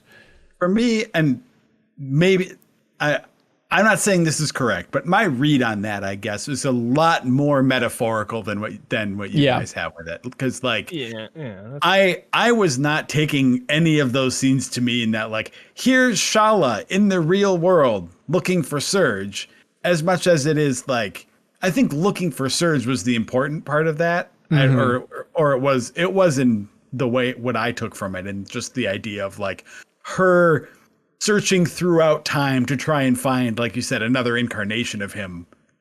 I guess to me, it felt like the ending credits of an anime or something, right? That aren't necessarily literally like you're not supposed to take those as literal events that happen within the show, as much as they are a sort of like visual and thematic encapsulation of certain like ideas or anyway. Yeah, I think that's really interesting because a lot of those anime, I think that's a great line to draw because a lot of times, like with the anime example, like sometimes it's just like, hey, wouldn't it be cool to draw these characters in a different style? Like for the ending, like Hanson, there's always the Dragon Ball one where Bulma's like a pilot instead. Like that stuff has no relevance to Dragon Ball. You know what I mean? Like every Bleach manga cover ever. Bulma dressed in like different outfits and like flying a plane and stuff like that. Like that's an interesting idea. That it's just like, hey, here's another way to look at this character. Like we got someone to to act as her and as a real person. Yeah. I think one thing that I liked about it that again we'll see in Radical Dreamers echoed is that Serge and Kid throughout the entirety of Chrono Cross had sort of a not quite romantic, but like very flirtatious relationship in some ways. Like it was very playful, but there were a couple moments where you kind of get a sense of, oh, well, what if we pushed our Minecraft beds next to each other, right? Like what if this like evolved? What if we had time and space and this evolved into something more? Like we don't have that right now because it's an adventure that takes priority. But what if that was a real thing? And the end of this game very much like puts them in a position where it's not possible, right? Like Serge goes back to his time. He's presumably going to go be with Lena. Kid Shala is going to go do whatever it is she's doing. I'm not even really sure if Kid and Shala are two separate people or if they're one person. Still not clear. Well, she signs it at the end.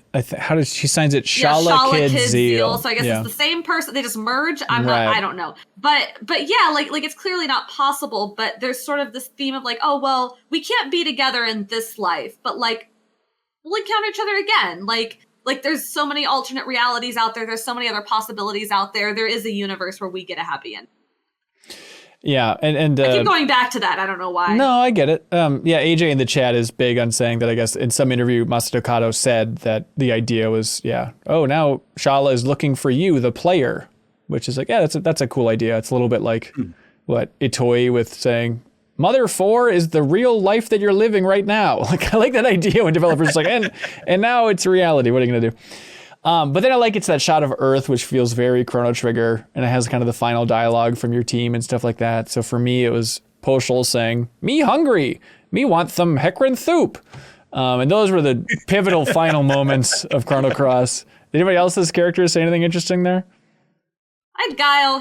I was sort of disappointed again because in my brain he is Magus. Yeah. And he doesn't even have a line sort of acknowledging what happened. He's just like, well, that was a fun adventure. Wow, weird stuff, huh? Weird stuff. I mean, this is like a little more profound than that, but it's basically just sort of going, wow, weird times. I mean, that was Janice and Orla for me. They're like, oh, that was cool.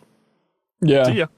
Yeah, I had Glenn, and now I don't remember exactly what it was. But it was like, yeah, you're a fine warrior. Yeah. Okay, cool. I like it. It's nice. I think it's a nice touch to have some custom dialogue for the characters you chose. It's a nice acknowledgement. Yeah. I think that's good. I just wish that they could have made the custom dialogue because, like, isn't that Lena send off? Like the cool thing about Goodbye Serge from Another World. I think that's her dialogue if she's in your party. Then yes, it is. It's like that's great. I would like to see more of that rather than well, that was a fun adventure. Yeah, totally. Matt Lynch says, I was looking up how to get the good ending in the game. Very frustrating, as I'm sure others have noted. But I came across that this game somehow has 11 different endings. Looking at the requirements, I just don't understand how you can do most of these. For the Platinum Trophy, Joe, did you have to get a certain number of the endings or anything? Oh, yeah, all of them. Yeah. Oh, boy. So the way you get those endings, the game has... the 11 endings are like the good and the bad ending. Yeah. From your first playthrough. And then on a New Game Plus playthrough, you have to play it. It works the same way that it did in Chrono Trigger, where you can go fight the last boss at any time from the beach. Right. And you have to do it at different points in the story. And then it gives you different sort of non-canon endings. Hypothetically, what happens if Kid becomes the leader of the Acacia Dragoons? Right. Let's find out. Okay. Yeah. And so I looked all these up. I had never seen these before. Some of them are wild. Yeah. In that one, it's like, okay, now General Kid is going to form the Acacia Empire, which is kind of fun. There's one ending where Serge is in Termina, like working at the element shop. He's like his girlfriend is Lisa. And they're like I don't know if they're engaged or something, but like there's definitely Fun Guy's like non-mutated fungus form. Yes. Is like definitely has father-in-law vibes going on. He no longer is wanting to torture Serge or whatever. But then it also has this whole sequence. And this is what I love about these endings. It just feels like the developers just having fun, like role-playing in their world and putting on little stage plays. But they also have Salt and Pepper and Pierre storming Fort Dragonia in this sequence, your dear boy Pierre. And they're about to open the door, and then it literally ends with Pierre saying, my stomach, I feel the squirts coming on. And then that's it, and it fades out, and then text pops up, and it says the three of them were never heard from again. So I just love the canonical ending for this ending here is just Pierre gets diarrhea in Fort Dragonia. It's good stuff. There's one where the Magical Dreamers put on a concert in Termina. And the thing that's kind of fun is like, and we have kids singing, and we have the mascot is Rasley. And then Serge is on the drums, which might be a reference to like in Radical Dreamers. He's a musician there. So like, I forget if they say he's a drummer in Radical Dreamers or what, but that's silly. There's one where Lynx becomes the new leader in Marbule of the Demi-Humans.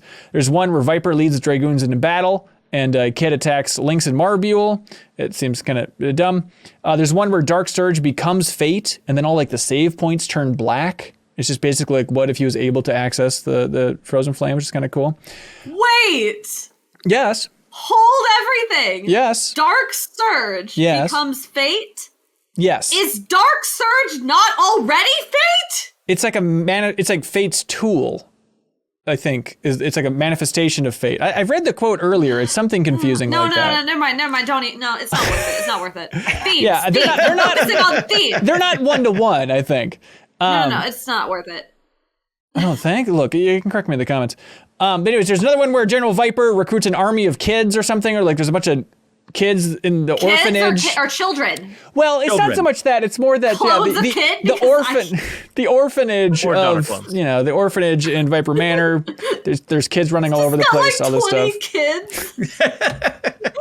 My army. Little Shawless. And then this is a real zeal for kids. Other than the diarrhea ending, this might be one of my favorites, where like Dark Surge goes to the bar, and then it's just this lengthy sequence of him arguing about the price of drinks at the bar, and like Zoa's there and all this stuff, and Starkey, there's a couple aliens there, and they're like, commence the attack on Earth. It is just bananas. They're the whole point of that one is that they're like, the Dragoons are basically trying to like figure out they need to get money. So they set up a scam at the bar to like, they basically turn the bar into like a host or hostess bar. Yeah. And then they do a thing where they just like overcharge for drinks. And then if people complain, they take them to the back room and Zoa threatens them. And then they have to pay. But I love it's just this like ending where, Dark Serge, just like everyone's yelling at him because he's not 18 or 21, so he can't drink. So he's like, ugh, I'm stuck in this stupid 17-year-old body, but I want beer. It's really good. There's one that I love how dark it is, where the dwarves and the demi-humans team up and summon the dragon god to wipe out all of humanity once and for all. Like, we're sick of being treated like crap. And then it just shows like Arnie Village without any humans left in it. And it's Harle kind of walking around. And it seems like she kind of misses humans. And she like lays a flower up on Pride Rock or Cape Howell. That's weirdly the most plausible outcome of all of these. Like, I believe that would happen. Yeah. And it's cool. They're like, oh, we get to see Harle again. Like, it's nice to see some conclusion to her story outside of she's a dragon now. Move on. But yeah, the best, obviously, Ryan McGinnis writes in about and says, Howdy divers. I'm sorry. Howdy divers. So I've been playing through the game multiple times in an attempt to get the platinum trophy. My favorite part in doing so was accessing the developer's room. It only takes about 10 minutes after starting New Game Plus. You head straight to the beach without talking to anyone, immediately start the final boss, turn on auto battle, and wait. My biggest takeaway was how many of the developers were burnt out, saying, hey, what's your quote? Sorry, this is his hypothetical role-playing. He's saying, hey, what's your quote you want us to use for the secret developer's room in the game? You can say anything you want about the game. And then they all just kind of say, I'm tired and I'm going to sleep. Nothing better than a room where they're all in Viper Manor and you can go around and talk to all the developers of the game and they say what they did and how they all need to go home. It's just like this weird confession of crunch that's baked into this game now, which is just fascinating. But yeah, Jody, anything stand out to you from that section? Several of them alluded to a sequel. Yeah, well, there's one where they were like joking, I feel like. Oh yeah, so one says, anyone who's confused should play it again. Anyone who wants to know about the sequel should wait 2 years. Just kidding, they say. Yeah. Wow, that's great. That's really funny. If you're confused, play it again. There's a battle planner who said he was so busy he didn't have time to attend his butt hairs. So that's a good line in there. Okay. There's one character who says, I think it was the artist. Yeah. Yeah, he meant to say something noble. There's one character who says, why do we have so many characters? That's what I was asking myself while drawing them. There's one like super specific detail that I love where a person's like, oh, this was a really hard game to make. There's a really good moment, though, where we were developing it and we could see fireworks from outside the window. That's such a cute little moment to capture in there. One of them tells you need to go rest and then also reset, and then it like resets the game. Like a lot of this is just like weird jokes that they can do where like you talk to a programmer and he's like, let me tell you about programming, and he brings you into a battle with beach bums and then more beach bums come in and they each outline like, I'm a programmer, I know don't get much time in the spotlight, but here's what we actually do. This is because of this is because of this, and it's really cool. I love that. Oh, I kind of want to go get this. You should honestly just go watch it on YouTube. Like, it's really fun to see them all go through. Like one is just like they warp you into a battle and then it's like a skeleton fighting the black dragon and just like getting annihilated. It's like, here's just a little skit. I don't know, whatever. I wish more games did developer rooms. I know. Like Pokemon does them consistently for finishing the Pokedex or whatever. And then the only other game I can think of that, besides from Chrono Trigger and Chrono Cross, that I can remember that has done them is like Chicory, A Colorful Tale has a developer room. Oh, really? I didn't see that one. It is for 100%ing the game. I feel like I can say that now because it's like a year out. But I found that developer room to be like very emotional. Actually, it was really good. I wish more games did stuff like this. This is great. It's so fun. I wrote down all this stuff. Sorry, I'm too geeky for it, Kyle. I know you're tired of this. But one of them says, I'm not too sure about the name Serge, but I hope you're looking forward to our next project. This one says, I weirdly agree with that. I don't like that name. It's not good. Somebody says, watch for us on a next-gen platform near you. One person said, I'm really happy about the average age of the team being so high. Yeah, man. One character talks about all the options in the game and all the alternate paths, and they say, play the heck out of Chrono Cross. One person's like, I have a gift for you. And you can choose green light or blue light, and it just like changes the color of the screen for a couple seconds with green or blue. And then, yeah, Joe mentioned that Masato Kato chose Starkey for that ending, which I thought was very fun. Just lovely stuff. We have some more thoughts. Matthew Clark submitted a comment over on Patreon saying, I've probably beaten this game over a dozen times and have now done something I didn't realize was possible. I did not recruit Kid. At no point was she in my party. She was just a weirdo that kept showing up for some reason. Choice driven is not. Just not have her? I guess. Huh. Choice driven is not how I describe Chrono Cross, yet the ability to ignore arguably the second most important character in the whole game is honestly impressive. Yeah, I would ignore Kid. Well, how could you do that? I don't think I used her in my party. I don't think I used her in my party once. Wait, can I not? Wait, was that? No, I got her eventually. That's right. But I never used her, which is weird to think about. Justin Ray says, when playing PlayStation 1 Squaresoft RPGs, going to each of the pre-rendered cutscenes was always an awesome milestone. How do you think the pre-rendered cutscenes from Chrono Cross stack up when compared to the other Square RPGs of the time? Do you have any particular favorites?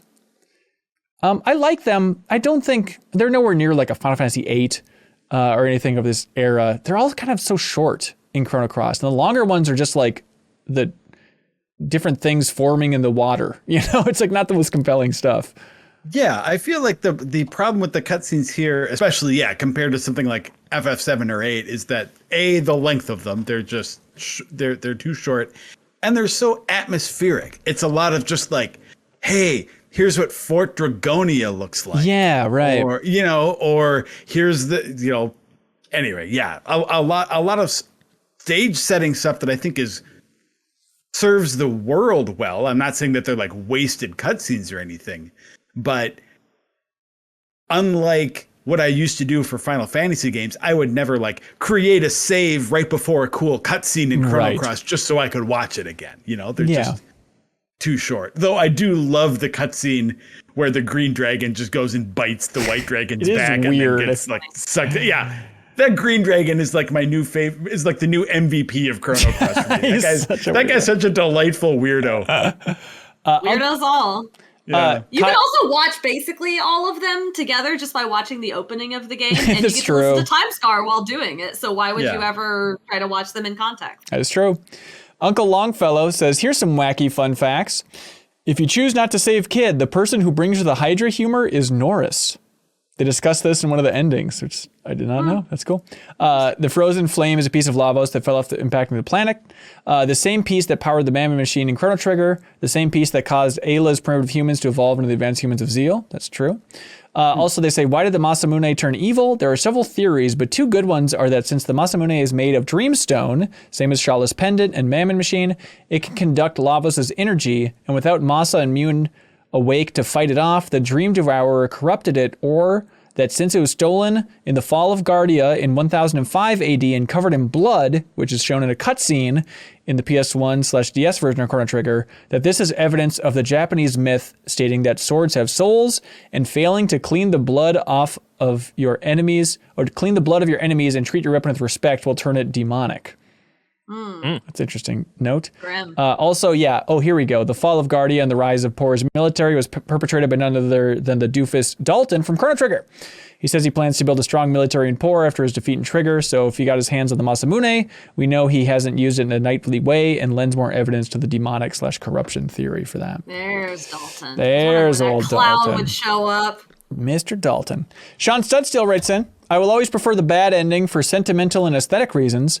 The way the final fight goes from silence into the track Radical Dreamers blew me away as a kid. After my first playthrough, right after the credits rolled, I asked my dad for permission to use the internet to download guitar tabs for that song. Learning this song was a watershed moment in my guitar playing. I see it as a catalyst for me taking guitar more seriously. And 20 years or so later, I can still hear the influence this song has had on me. Taught this guy guitar. Isn't that cool? Spencer Botine saying, hey, this is a safe space, right? Absolutely. Spencer says, full confession, I bailed out of finishing Chrono Cross about halfway through the game. I never played it. Get out.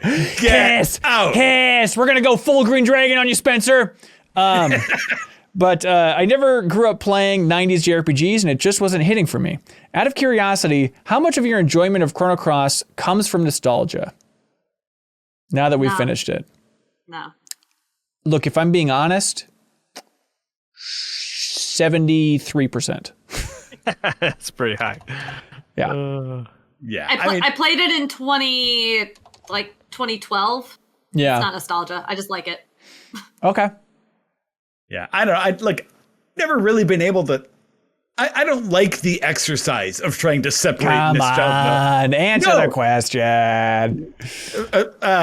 60%, fine. Thank you. No, but seriously about that though, it's like you like things for any number of reasons. It's not like there's an objective quality of something that your nostalgia is somehow distorting, right? Right. Like every experience that you have with a game is being shaped by the lenses that you're looking at it through. And nostalgia is one of those, but it's also whether or not you learned how to play guitar from it or not, or, right. Any number of things. So anyhow. Tactical Dreamer asks, having just revisited it, where does Chrono Cross fall in your ranking of PlayStation 1 RPGs? Joe, if you had to break it all down, where do you think it's sitting? Boy, it's pretty high. Yeah. Oh man. Yeah, that's I don't have a handy list of that. I mean, I don't think it's above FF7 probably. Correct. Well, that's my debate to simplify it. Is it above any of the Final Fantasies? Any of the PS1 Final Fantasies? I like it more than 9. 8 is maybe 8. Maybe. That's I tough. definitely put it above 9. Maybe it's tied with 8 for me, though. I'm a weirdo in how much I love Final Fantasy VIII. I think I'm an outlier there, but because it's another combat system that you can break. Yeah. Oh, yeah. In fact, I kind of like the idea of, sorry to not decide or a winner, but I like the idea of those two games being on the same level in my mind too, because they're both sort of, like we talked about before, they're both sort of offbeat follow-ups to very popular games that I think are very good in their own right, but maybe players brought certain expectations to them that it didn't deliver on. But yeah, and there's that's not the game's fault. Yeah, there's stuff like Star Ocean 2 that I love so much, but it's like I think it's probably Final Fantasy 7 and then Chrono Cross or 8 for next on my list. Aaron T, I just wanted to give a shout out to the panel and to everyone in the community participating in the deepest dive. I wouldn't have played Chrono Cross otherwise, but this has been a great reason to finally check it out. Deepest dives are a big part of why I support MinnMax on Patreon, and I can't wait to catch up and hear everyone's thoughts. So thank you to everybody. Thank you, Aaron T. Final thoughts, Kyle. I felt that you felt a couple times that this was a bit of a slog and it was a lot to bite into. But how are you feeling having completed this thing? I think that's fair. There are things that I'm going into it. I was actually dreading the multiple characters thing. When it comes to RPGs and games in general, I don't like switching characters. I like to maintain the adventure of one protagonist. So I thought I was not going to like that, but especially after learning how it sort of levels everybody up, I ended up actually embracing that and really enjoying that. But I'm really glad I played it, and I really like the experimental nature of it. But it's a little too dense. It's a little too confusing. The combat I never really fell in love with, honestly. Yeah. I just didn't like the idea of having to go down this percentages, but it's a great sort of extension of Chrono Trigger and an expansion of what is interesting about that world and going sort of in a different direction and still sort of acknowledging the original. It certainly does not unseat Chrono Trigger for me, but I had a good time with it. I'm glad I played it. Yeah, I am stunned by how much Chrono Trigger is in this. Yeah, to the point that people, not to point fingers, but people like a Dan Tack, who love Chrono Trigger and just never finish Chrono Cross. I now feel like if you love Chrono Trigger, you should play through this. It is worth it to dive in and figure out the lore connections and try and wrap your mind around what they're trying to tell with the story towards the end of Chrono Cross, because it seems very important overall here. So I loved going through this thing again. I think it's such a funky, weird thing, and I'm so glad that, again, this is why I like the deepest dive, right? That idea of forcing me to replay something I was very nostalgic about and had so many fond feelings about. I could have just done that and then had a couple conversations about it and said, that was a good game, moving on. But getting to unpack it over the course of dozens of hours with people, it's like I could not be doing any more justice to the developers of the game or to myself as a little baby boy who played this for the first time. Like I feel like we gave this game the discussion it deserves. Yeah.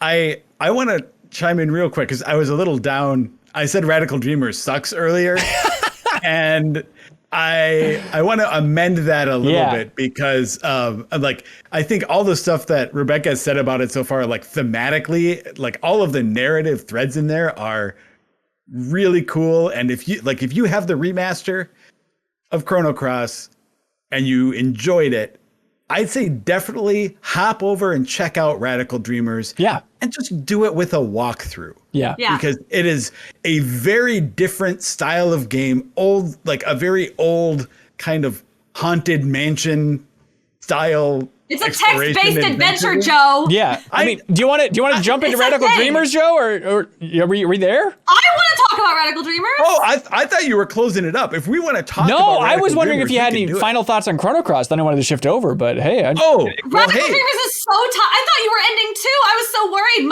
Radical Dreamers is so tied to my ending thoughts on Chrono Cross. Oh, okay. Would you be offended, Hanson, if it was an ending for me? Because I really don't have anything to add about Radical Dreamers. I started it, but I only played a few minutes. I wouldn't be offended, but the layout would be. But if you got to clap out, you can clap out. There's no big deal. I would love to clap out if that's okay with you guys. I'm pretty exhausted. Okay. Oh, Kyle. Thank you for playing, Kyle. Here's the few minutes I played of Radical Dreamers. Serge really seems into Kid in a borderline creepy way. Oh yeah, super. Yeah. And I also got eaten by piranhas, so that was fun. That's cool. funny. All right, bye, Kyle. Right. Clap out, dude. Thanks so much. You. It was really. I'm really glad that I took the time to play Chrono Cross. Like it makes me hopeful that maybe there'll be more in the future, honestly, but we'll see. I'm not going to hold my breath for that.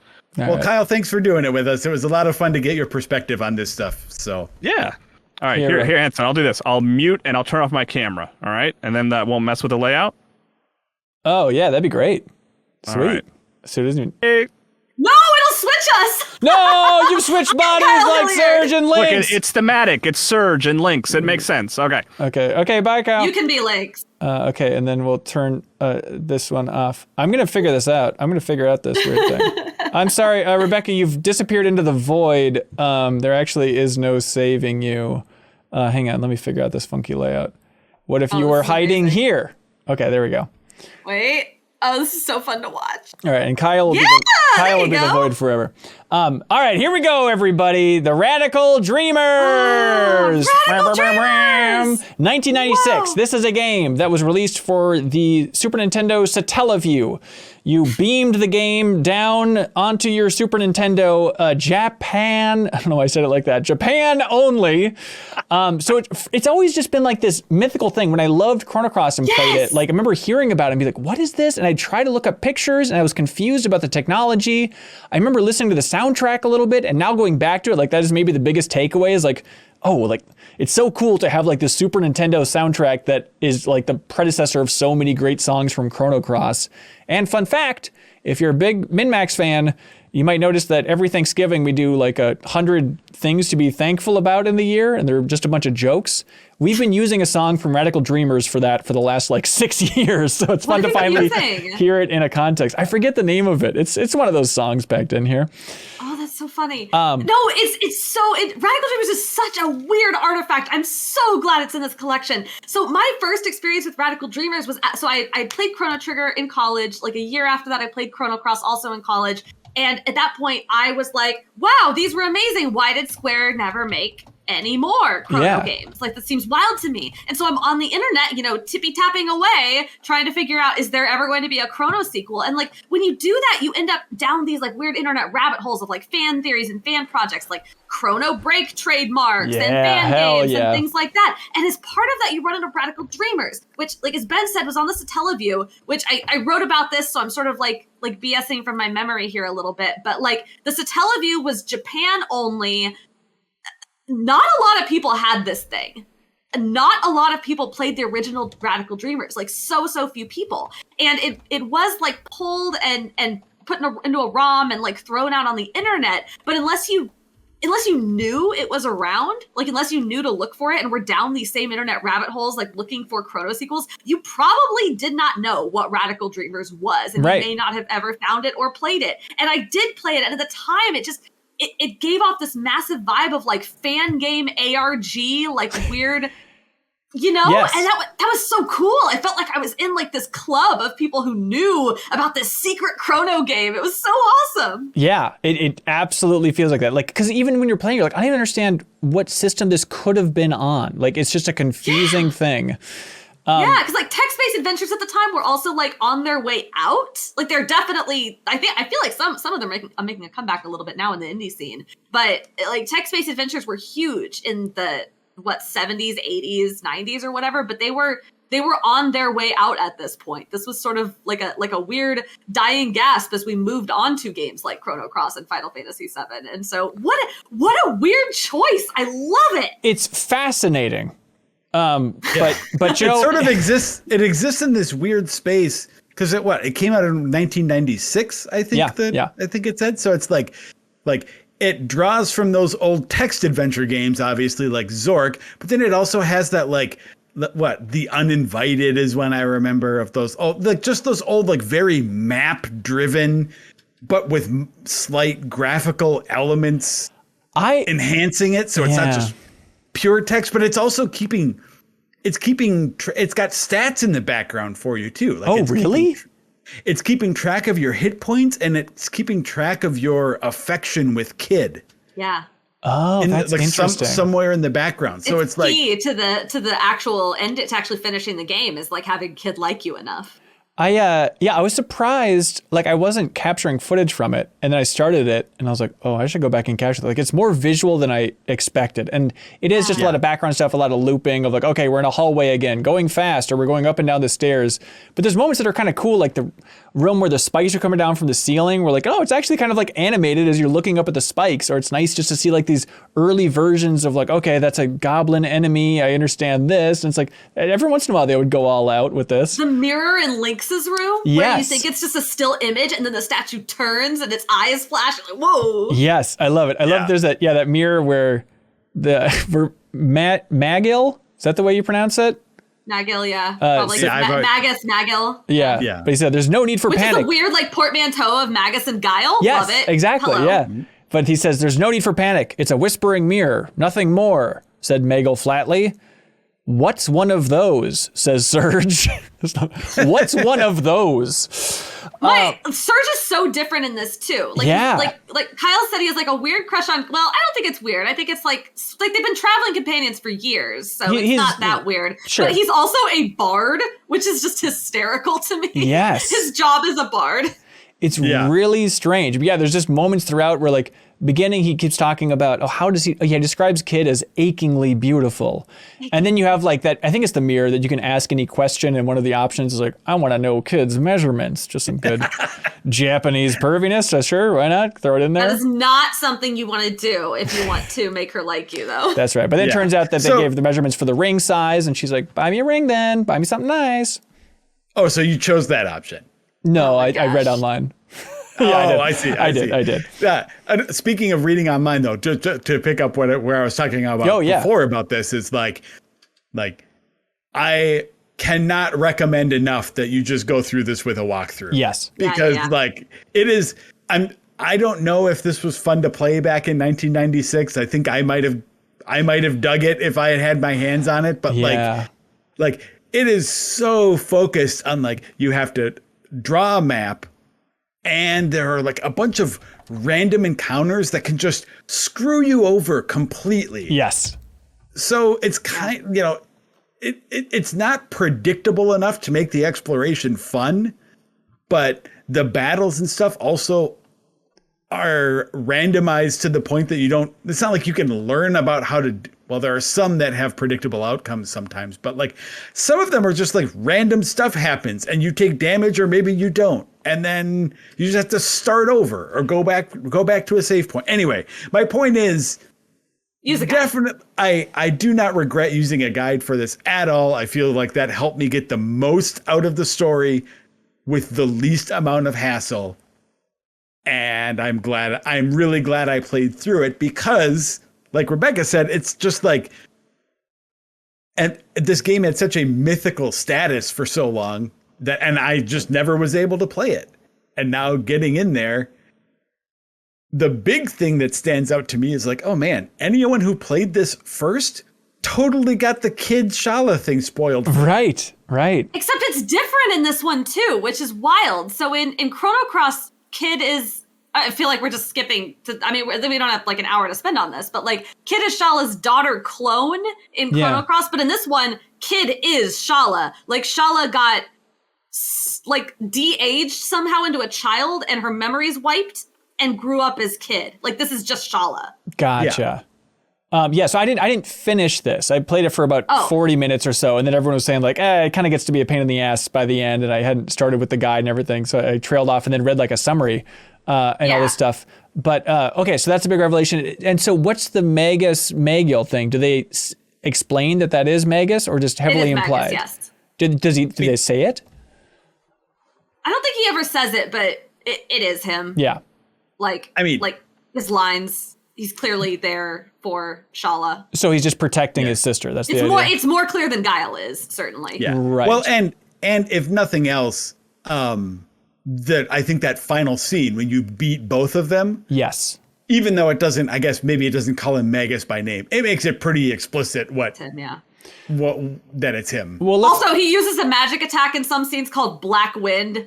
Okay. Yeah. The Black That's Wind Magus, howls, man. y'all. Jiren wrote in about that topic there, not the Black Wind, but he says, hey, Chrono Crossers, there's so much to talk about in this section, but I figured that I'm one of the few people to finish Radical Dreamers, so I wanted to write in about something neat. If you finish both Cross and Dreamers, then select the credits option on the main menu and watch the credits all the way through. There's a hidden text behind a scene that seems to be a monologue from Magus.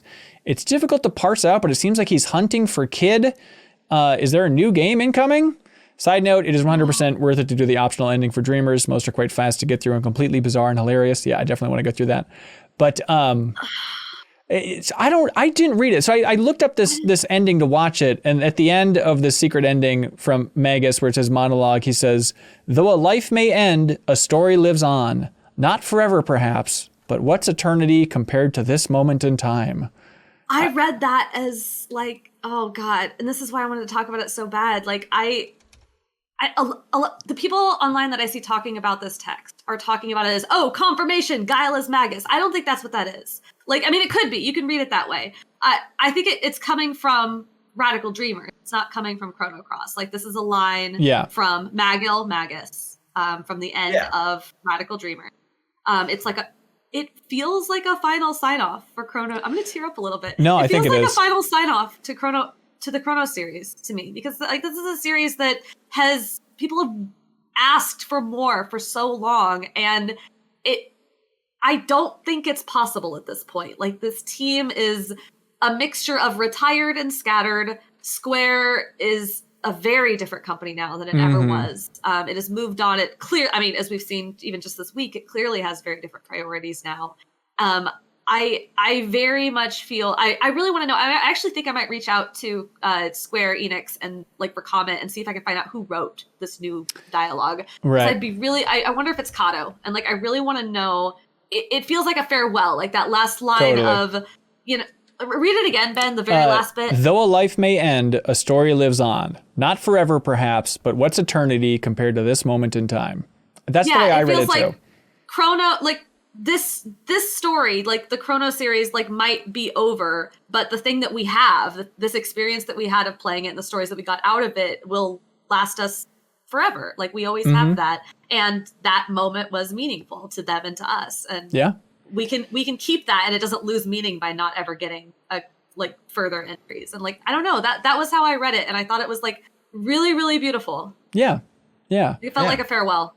I took it as a farewell as well. And for what it's worth, there might be a chance you might be able to ask some follow-up questions about this game in the near future, but fingers crossed. A lot of things still got to be aligned, but there is a train on a track. We'll see how far it goes, everybody. Get the train on the track. It'd be nice. I like that reading as a finale, but I guess there's just part of me that like from a kind of from a cinematic standpoint of this, the idea of like Magus going back out there again. Yeah. Like seems like I don't know, like to me that seems like setting off on a new adventure in some way too. That's interesting. Yeah. Like, I see your reading of that as the finale, and if that's the way it is, I think that that's a great way to end it. But like I said, I guess there's just that part of me that's like, what a weird, like it's a weirdly specific image to close the whole series on there. Yeah.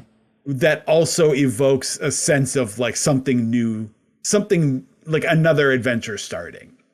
I guess I'm the kind of person though that feels that too can be an ending though. Like I think there is sort of a story, I don't want to say trope, but there is a kind of story that ends with the hero looking off into the sunset and saying, okay, well, off to the next adventure. And that's the image you leave them on. Like, you just know. Like, you know that somewhere out there Magus is looking for Shala. And isn't that kind of the way all three games have ended, right? Like Chrono Trigger ended with Magus still looking for Shala. Chrono Cross ended with Shala looking for Serge. And now this has ended again with Magus going off and looking. And that's sort of the theme. That's the thing that we keep returning to, is there's always another adventure. There's always, a chance to go look for that person you're looking for. I know we talked about it in the first episode, especially because I'm so primed with this stuff now. I kind of want to go play that Another Eden Chrono Cross content, which I know we promoted on the podcast, so full disclaimer and all that stuff. I swear this isn't a secret plug, but I'm just curious to see if there are any other small hints there, There must be something. Now I'm curious. Maybe I'll play that with you, Ben. I'm curious too. Yeah, I don't even know. No, sorry. I'm like serious. I'm also listening to this as I'm listening to Girl Who Stole the Stars from Radical Dreamers. You're just like blasting music in your own earbuds. It's like they're nice headphones. They're quality. It's low volume. Okay, that's but they're like it's like the predecessor to Star Stealing Girl from Chrono Cross. It's just like really beautiful and the music is awesome. Even just hearing like, oh, it's like a prototype of the battle theme. Like all these things. Like, okay, that's so weird that it all started here, and then they're just iterating on that. Like, I forget if it was here or on another podcast, but I compared Radical Dreamers to being kind of the Silmarillion for Tolkien fans. Is there anything to that, you think? Which the idea of like, it feels just like a weird prototype of a lot of these concepts, and it's a fun kind of creative archaeological dig. Just find out like, oh, okay, so here Riddle was Lynx's daughter. Okay, what a weird little detail. But Viper Manor is also in there, but then there's also a lot of different regions and empires like Regoria, like some territories and stuff that just they didn't carry through. It's a weird soup of different ideas. Yeah. I think that's true, and I really like that, and I really like how they folded into Chrono Cross in that in the like, hey, it's an alternate world. Yep. Things can kind of happen. And like that, the existence of one doesn't negate the existence of another.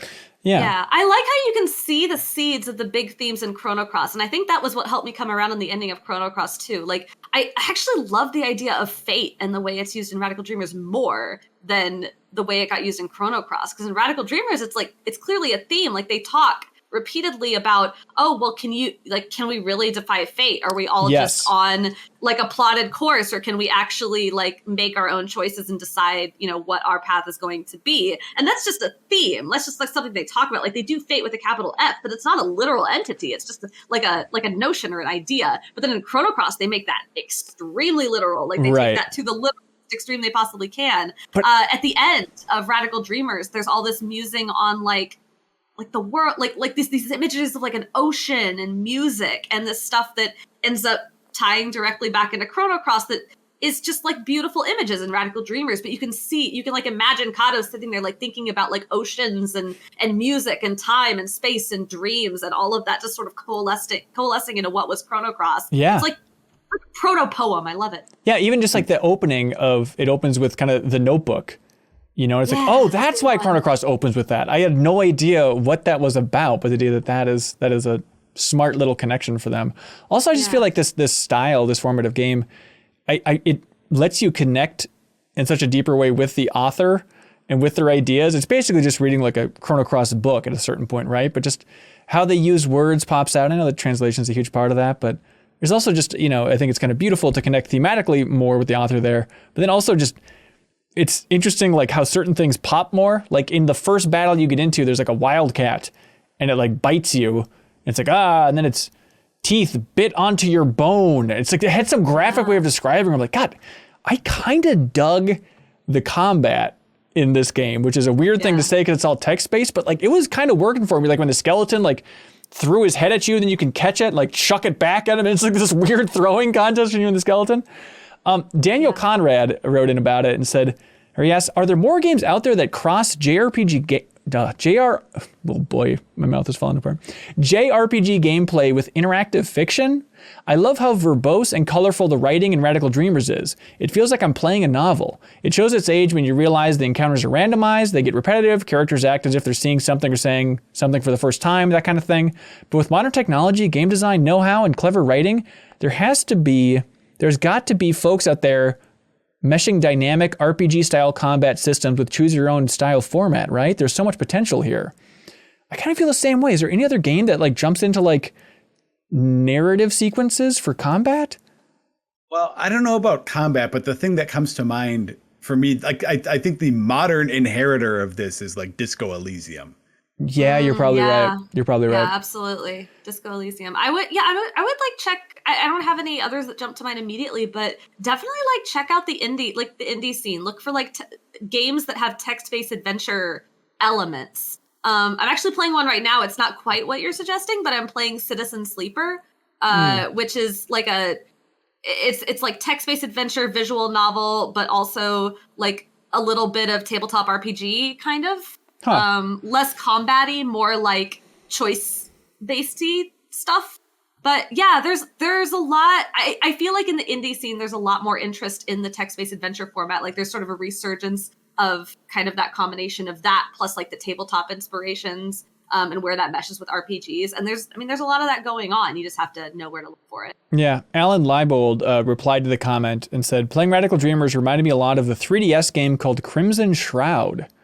It's a JRPG that plays out like a D&D session, complete with dice rolls and characters represented as figures, and the story is told through very flowery text. It's been a while since I've played it, but I think Crimson Shroud and Radical Dreamers share similar vibes. That's interesting. I hadn't heard of that game before. I mean, that's another, if you really like the vibe of combat in Radical Dreamers, but have not played actual like tabletop D&D. Right. Well, yeah. Like, that's what you're looking for, yeah. Yeah. Yeah, I mean, it does feel so D&D playing this, or even like, you know, the more modern example is playing this. It's like, oh, this just feels like Chrono Cross if it was like a Betrayal in the House on the Hill, like tabletop game scenario, you know, just like working through this manner and there's just traps all over the place and all this fun stuff. But story-wise, yeah, so where does it go then? You encounter Lynx and then he brings you some place below the earth or something? What is it again? It's Zeal. It's the ruins of Zeal. Oh. Isn't that what it's implied to be? Yeah. Yep. It's which again is like, who knows where or how any of that is where, you know, how it connects. It doesn't matter. But yeah, it's like you get down to where he keeps the frozen flame. Yeah. And it's the ruins of Zeal. And then he basically just like just beats your party almost instantly, you know, like he traps Magel in some sort of a like magic cage. He just brutally beats Kid, and then he grabs you by the neck and just like almost chokes the life out of you. It's like it's a rough encounter. Lynx is a tough dude in that. It's weird that in this they don't really show the characters. They show like silhouettes and they show them when they're far away, but there's never a moment of like, here's a full picture of Lynx or here's a full picture of is. Oh, of Lynx? You see Lynx, yeah. Okay, yeah, Lynx, you see Lynx. Is he a cat? Which is no, he's not a cat. He's a guy who looks like a little bit like, okay, imagine a man with like slightly cat-like features, but not like if his name wasn't Lynx, you probably wouldn't be thinking he's cat-like, but kind of like a combination. You're like, okay, there's a little bit of cat here, but crossed with like an evil mustache twirling cartoon villain. Yeah. I like it. That's okay. What he looks like. That sounds He looks good. a little bit like one of the Shaker brothers. Oh, a little bit, yeah. Okay, that sounds Very good. Yeah. Yeah, I was just struck by like, oh, it's weird they're not showing any of the characters. It's always just kind of a wide shot when they're infiltrating and stuff. But nice to get there. You also you get a couple others too. I mean, we've mentioned Riddle is in this. She's Lynx's daughter, but she's not really his daughter. She's like his adopted daughter, and it seems like it was probably against her will. And then you also get an old man who I think is like a prototype of either Radius or Viper. I'm not sure which one he's supposed to be, but like an old man with some significant PTSD going on. And there's like a witch lady where it's like, oh, is this a Sprig prototype or something? But it's just an old witch lady probably. Who knows? Yeah, who seems to know it is, yeah. Clement Zobel says, Hecrans might be make-believe in the universe according to some goblins and Radical Dreamers. So what is Radical Poshal's favorite food then? No one knows. Ian Switage, I think this is supposed to be another part, so never mind that. But so there's a bunch of alternate endings, of course, for Radical Dreamers. And one of them I thought was really interesting, where it's called The Great Space Chase. And the description is, Magel is a space cop searching for Lynx, who is secretly a green Martian creature with tentacles. Magel's rock guitar forces Lynx out of hiding, and Serge assaults him with a lesser Martian bunny bun. So that's nonsense, but it's cool to see that, like, oh, they're already kind of special. Yeah, toying with the ideas that would become Starkey, or I guess just like incorporating some more wacky sci-fi into the Starkey, Chrono universe. The magical dreamers. Yeah, Nikki, it's got it all. It's got it all. Any other beats we haven't hit about Radical Dreamers? I did not care for the battle theme of Chrono Cross. Yeah. And then I heard it here and said, oh, this is what we were going for. Oh, really? Got it. I'm in. Interesting. I had the exact same reaction. I was like, why do I like this music here in a text-based adventure and get so sick of it in the main game? That's it works weird. as like because this isn't like the Chrono Trigger Super Nintendo style. It works in this style. Why? Yeah. That's really strange. Ian Switage wrote in, by the way, not to jump too far back in time, but they just point out that, and we didn't mention it before, but that the DS release of Chrono Trigger established more of a connection between Chrono Cross and Chrono Trigger by adding that additional boss, which is the Dream Devourer, which is a precursor to the Time Devourer. Look, I know this is completely out of nowhere, but that was the last comment I felt bad not mentioning that is cool that they're trying to connect that a little bit more. Yeah, that was the version that I played. There we go. All right, Radical Dreamers. It's a cool thing. I'm glad I finally started it. Yeah, I literally ran out of time, so I couldn't blast through it with a walkthrough. But I think it's just beautiful. It's just nice. It's like hearing a nice piece of music or looking at a nice painting. I came out of Radical Dreamers after having played Chrono Cross and then watched that final text thing with Magil or Magus or whoever's supposed to be writing that, and very much just felt in my feeling for a while. Like I decided I no longer cared about trying to reconcile the lore. That's not what it's about. If you didn't understand it, just play it again. That's right. Yeah. Good advice. Yeah. Dominic Sachoki had a comment that kind of connected some things here, saying playing Chrono Cross reminded me of reading a really good novel. Maybe it's because it's based on a visual novel at its root, but I really like how this game is at turns subtle, philosophical, extremely detailed, even during sections like Zelbus, without sacrificing tone to the core ideas of the plot. When twists are employed, they're triggered with expert precision, and it never feels cheap. I love Chrono Trigger, but I vibe with the depths of Chrono Cross so much more. I think it's earned classic status. Yeah, it all feels very writerly. So many ideas packed in there, so I hope we get to talk to Masato Kato and ask a couple of specific questions about Chrono Cross. But that's it, everybody, for community comments left over on Patreon. Patreon.com/MinnMax with 2 N's. If you're watching on YouTube, if you're watching this deep, you are a hero. Thank you so much for being here. We put this all out on YouTube for free in the hopes, honestly, if I could be honest, we hope that you go to patreon.com/MinnMax with 2 N's and unlock the podcast version of all of our previous discussions, all of our future discussions, all that fun stuff. We hope you enjoy the Game Club format, because I know I tweeted about it and is kind of in a cheeky way, but it is objectively a bad idea for an outlet to focus this much on Chrono Cross. It really but is. I love that we lean so hard into it that hopefully it comes at the other end. And by coming out the other end, I mean 5 of you watching right now, go to Patreon and support us and keep this type of thing rolling, because we can beat the system if we just believe in old JRPGs enough, damn it. All right. Hey, first off, Kyle Hilliard, thanks for being here, buddy. Do you have any wise words of wisdom to say here? Gribbledy Jew. You still got it, you old dog. Good old Kyle. Joe, thanks for being here, dude. Yeah, thanks for having me. I'm glad we got to do it, and this was a lot of fun. It was a blast. Yeah, I mean, you're welcome back whenever you want, Joe. I think, here, let me just float this idea, because we're so far into this frickin' thing, nobody's listening or watching. I think at some point in the future, it'd be fun to do like a contributor / cohort bracket at MinnMax, where everybody chooses a deepest dive, and then we have like a series of votes on Twitter to see what would win. Wouldn't that be fun?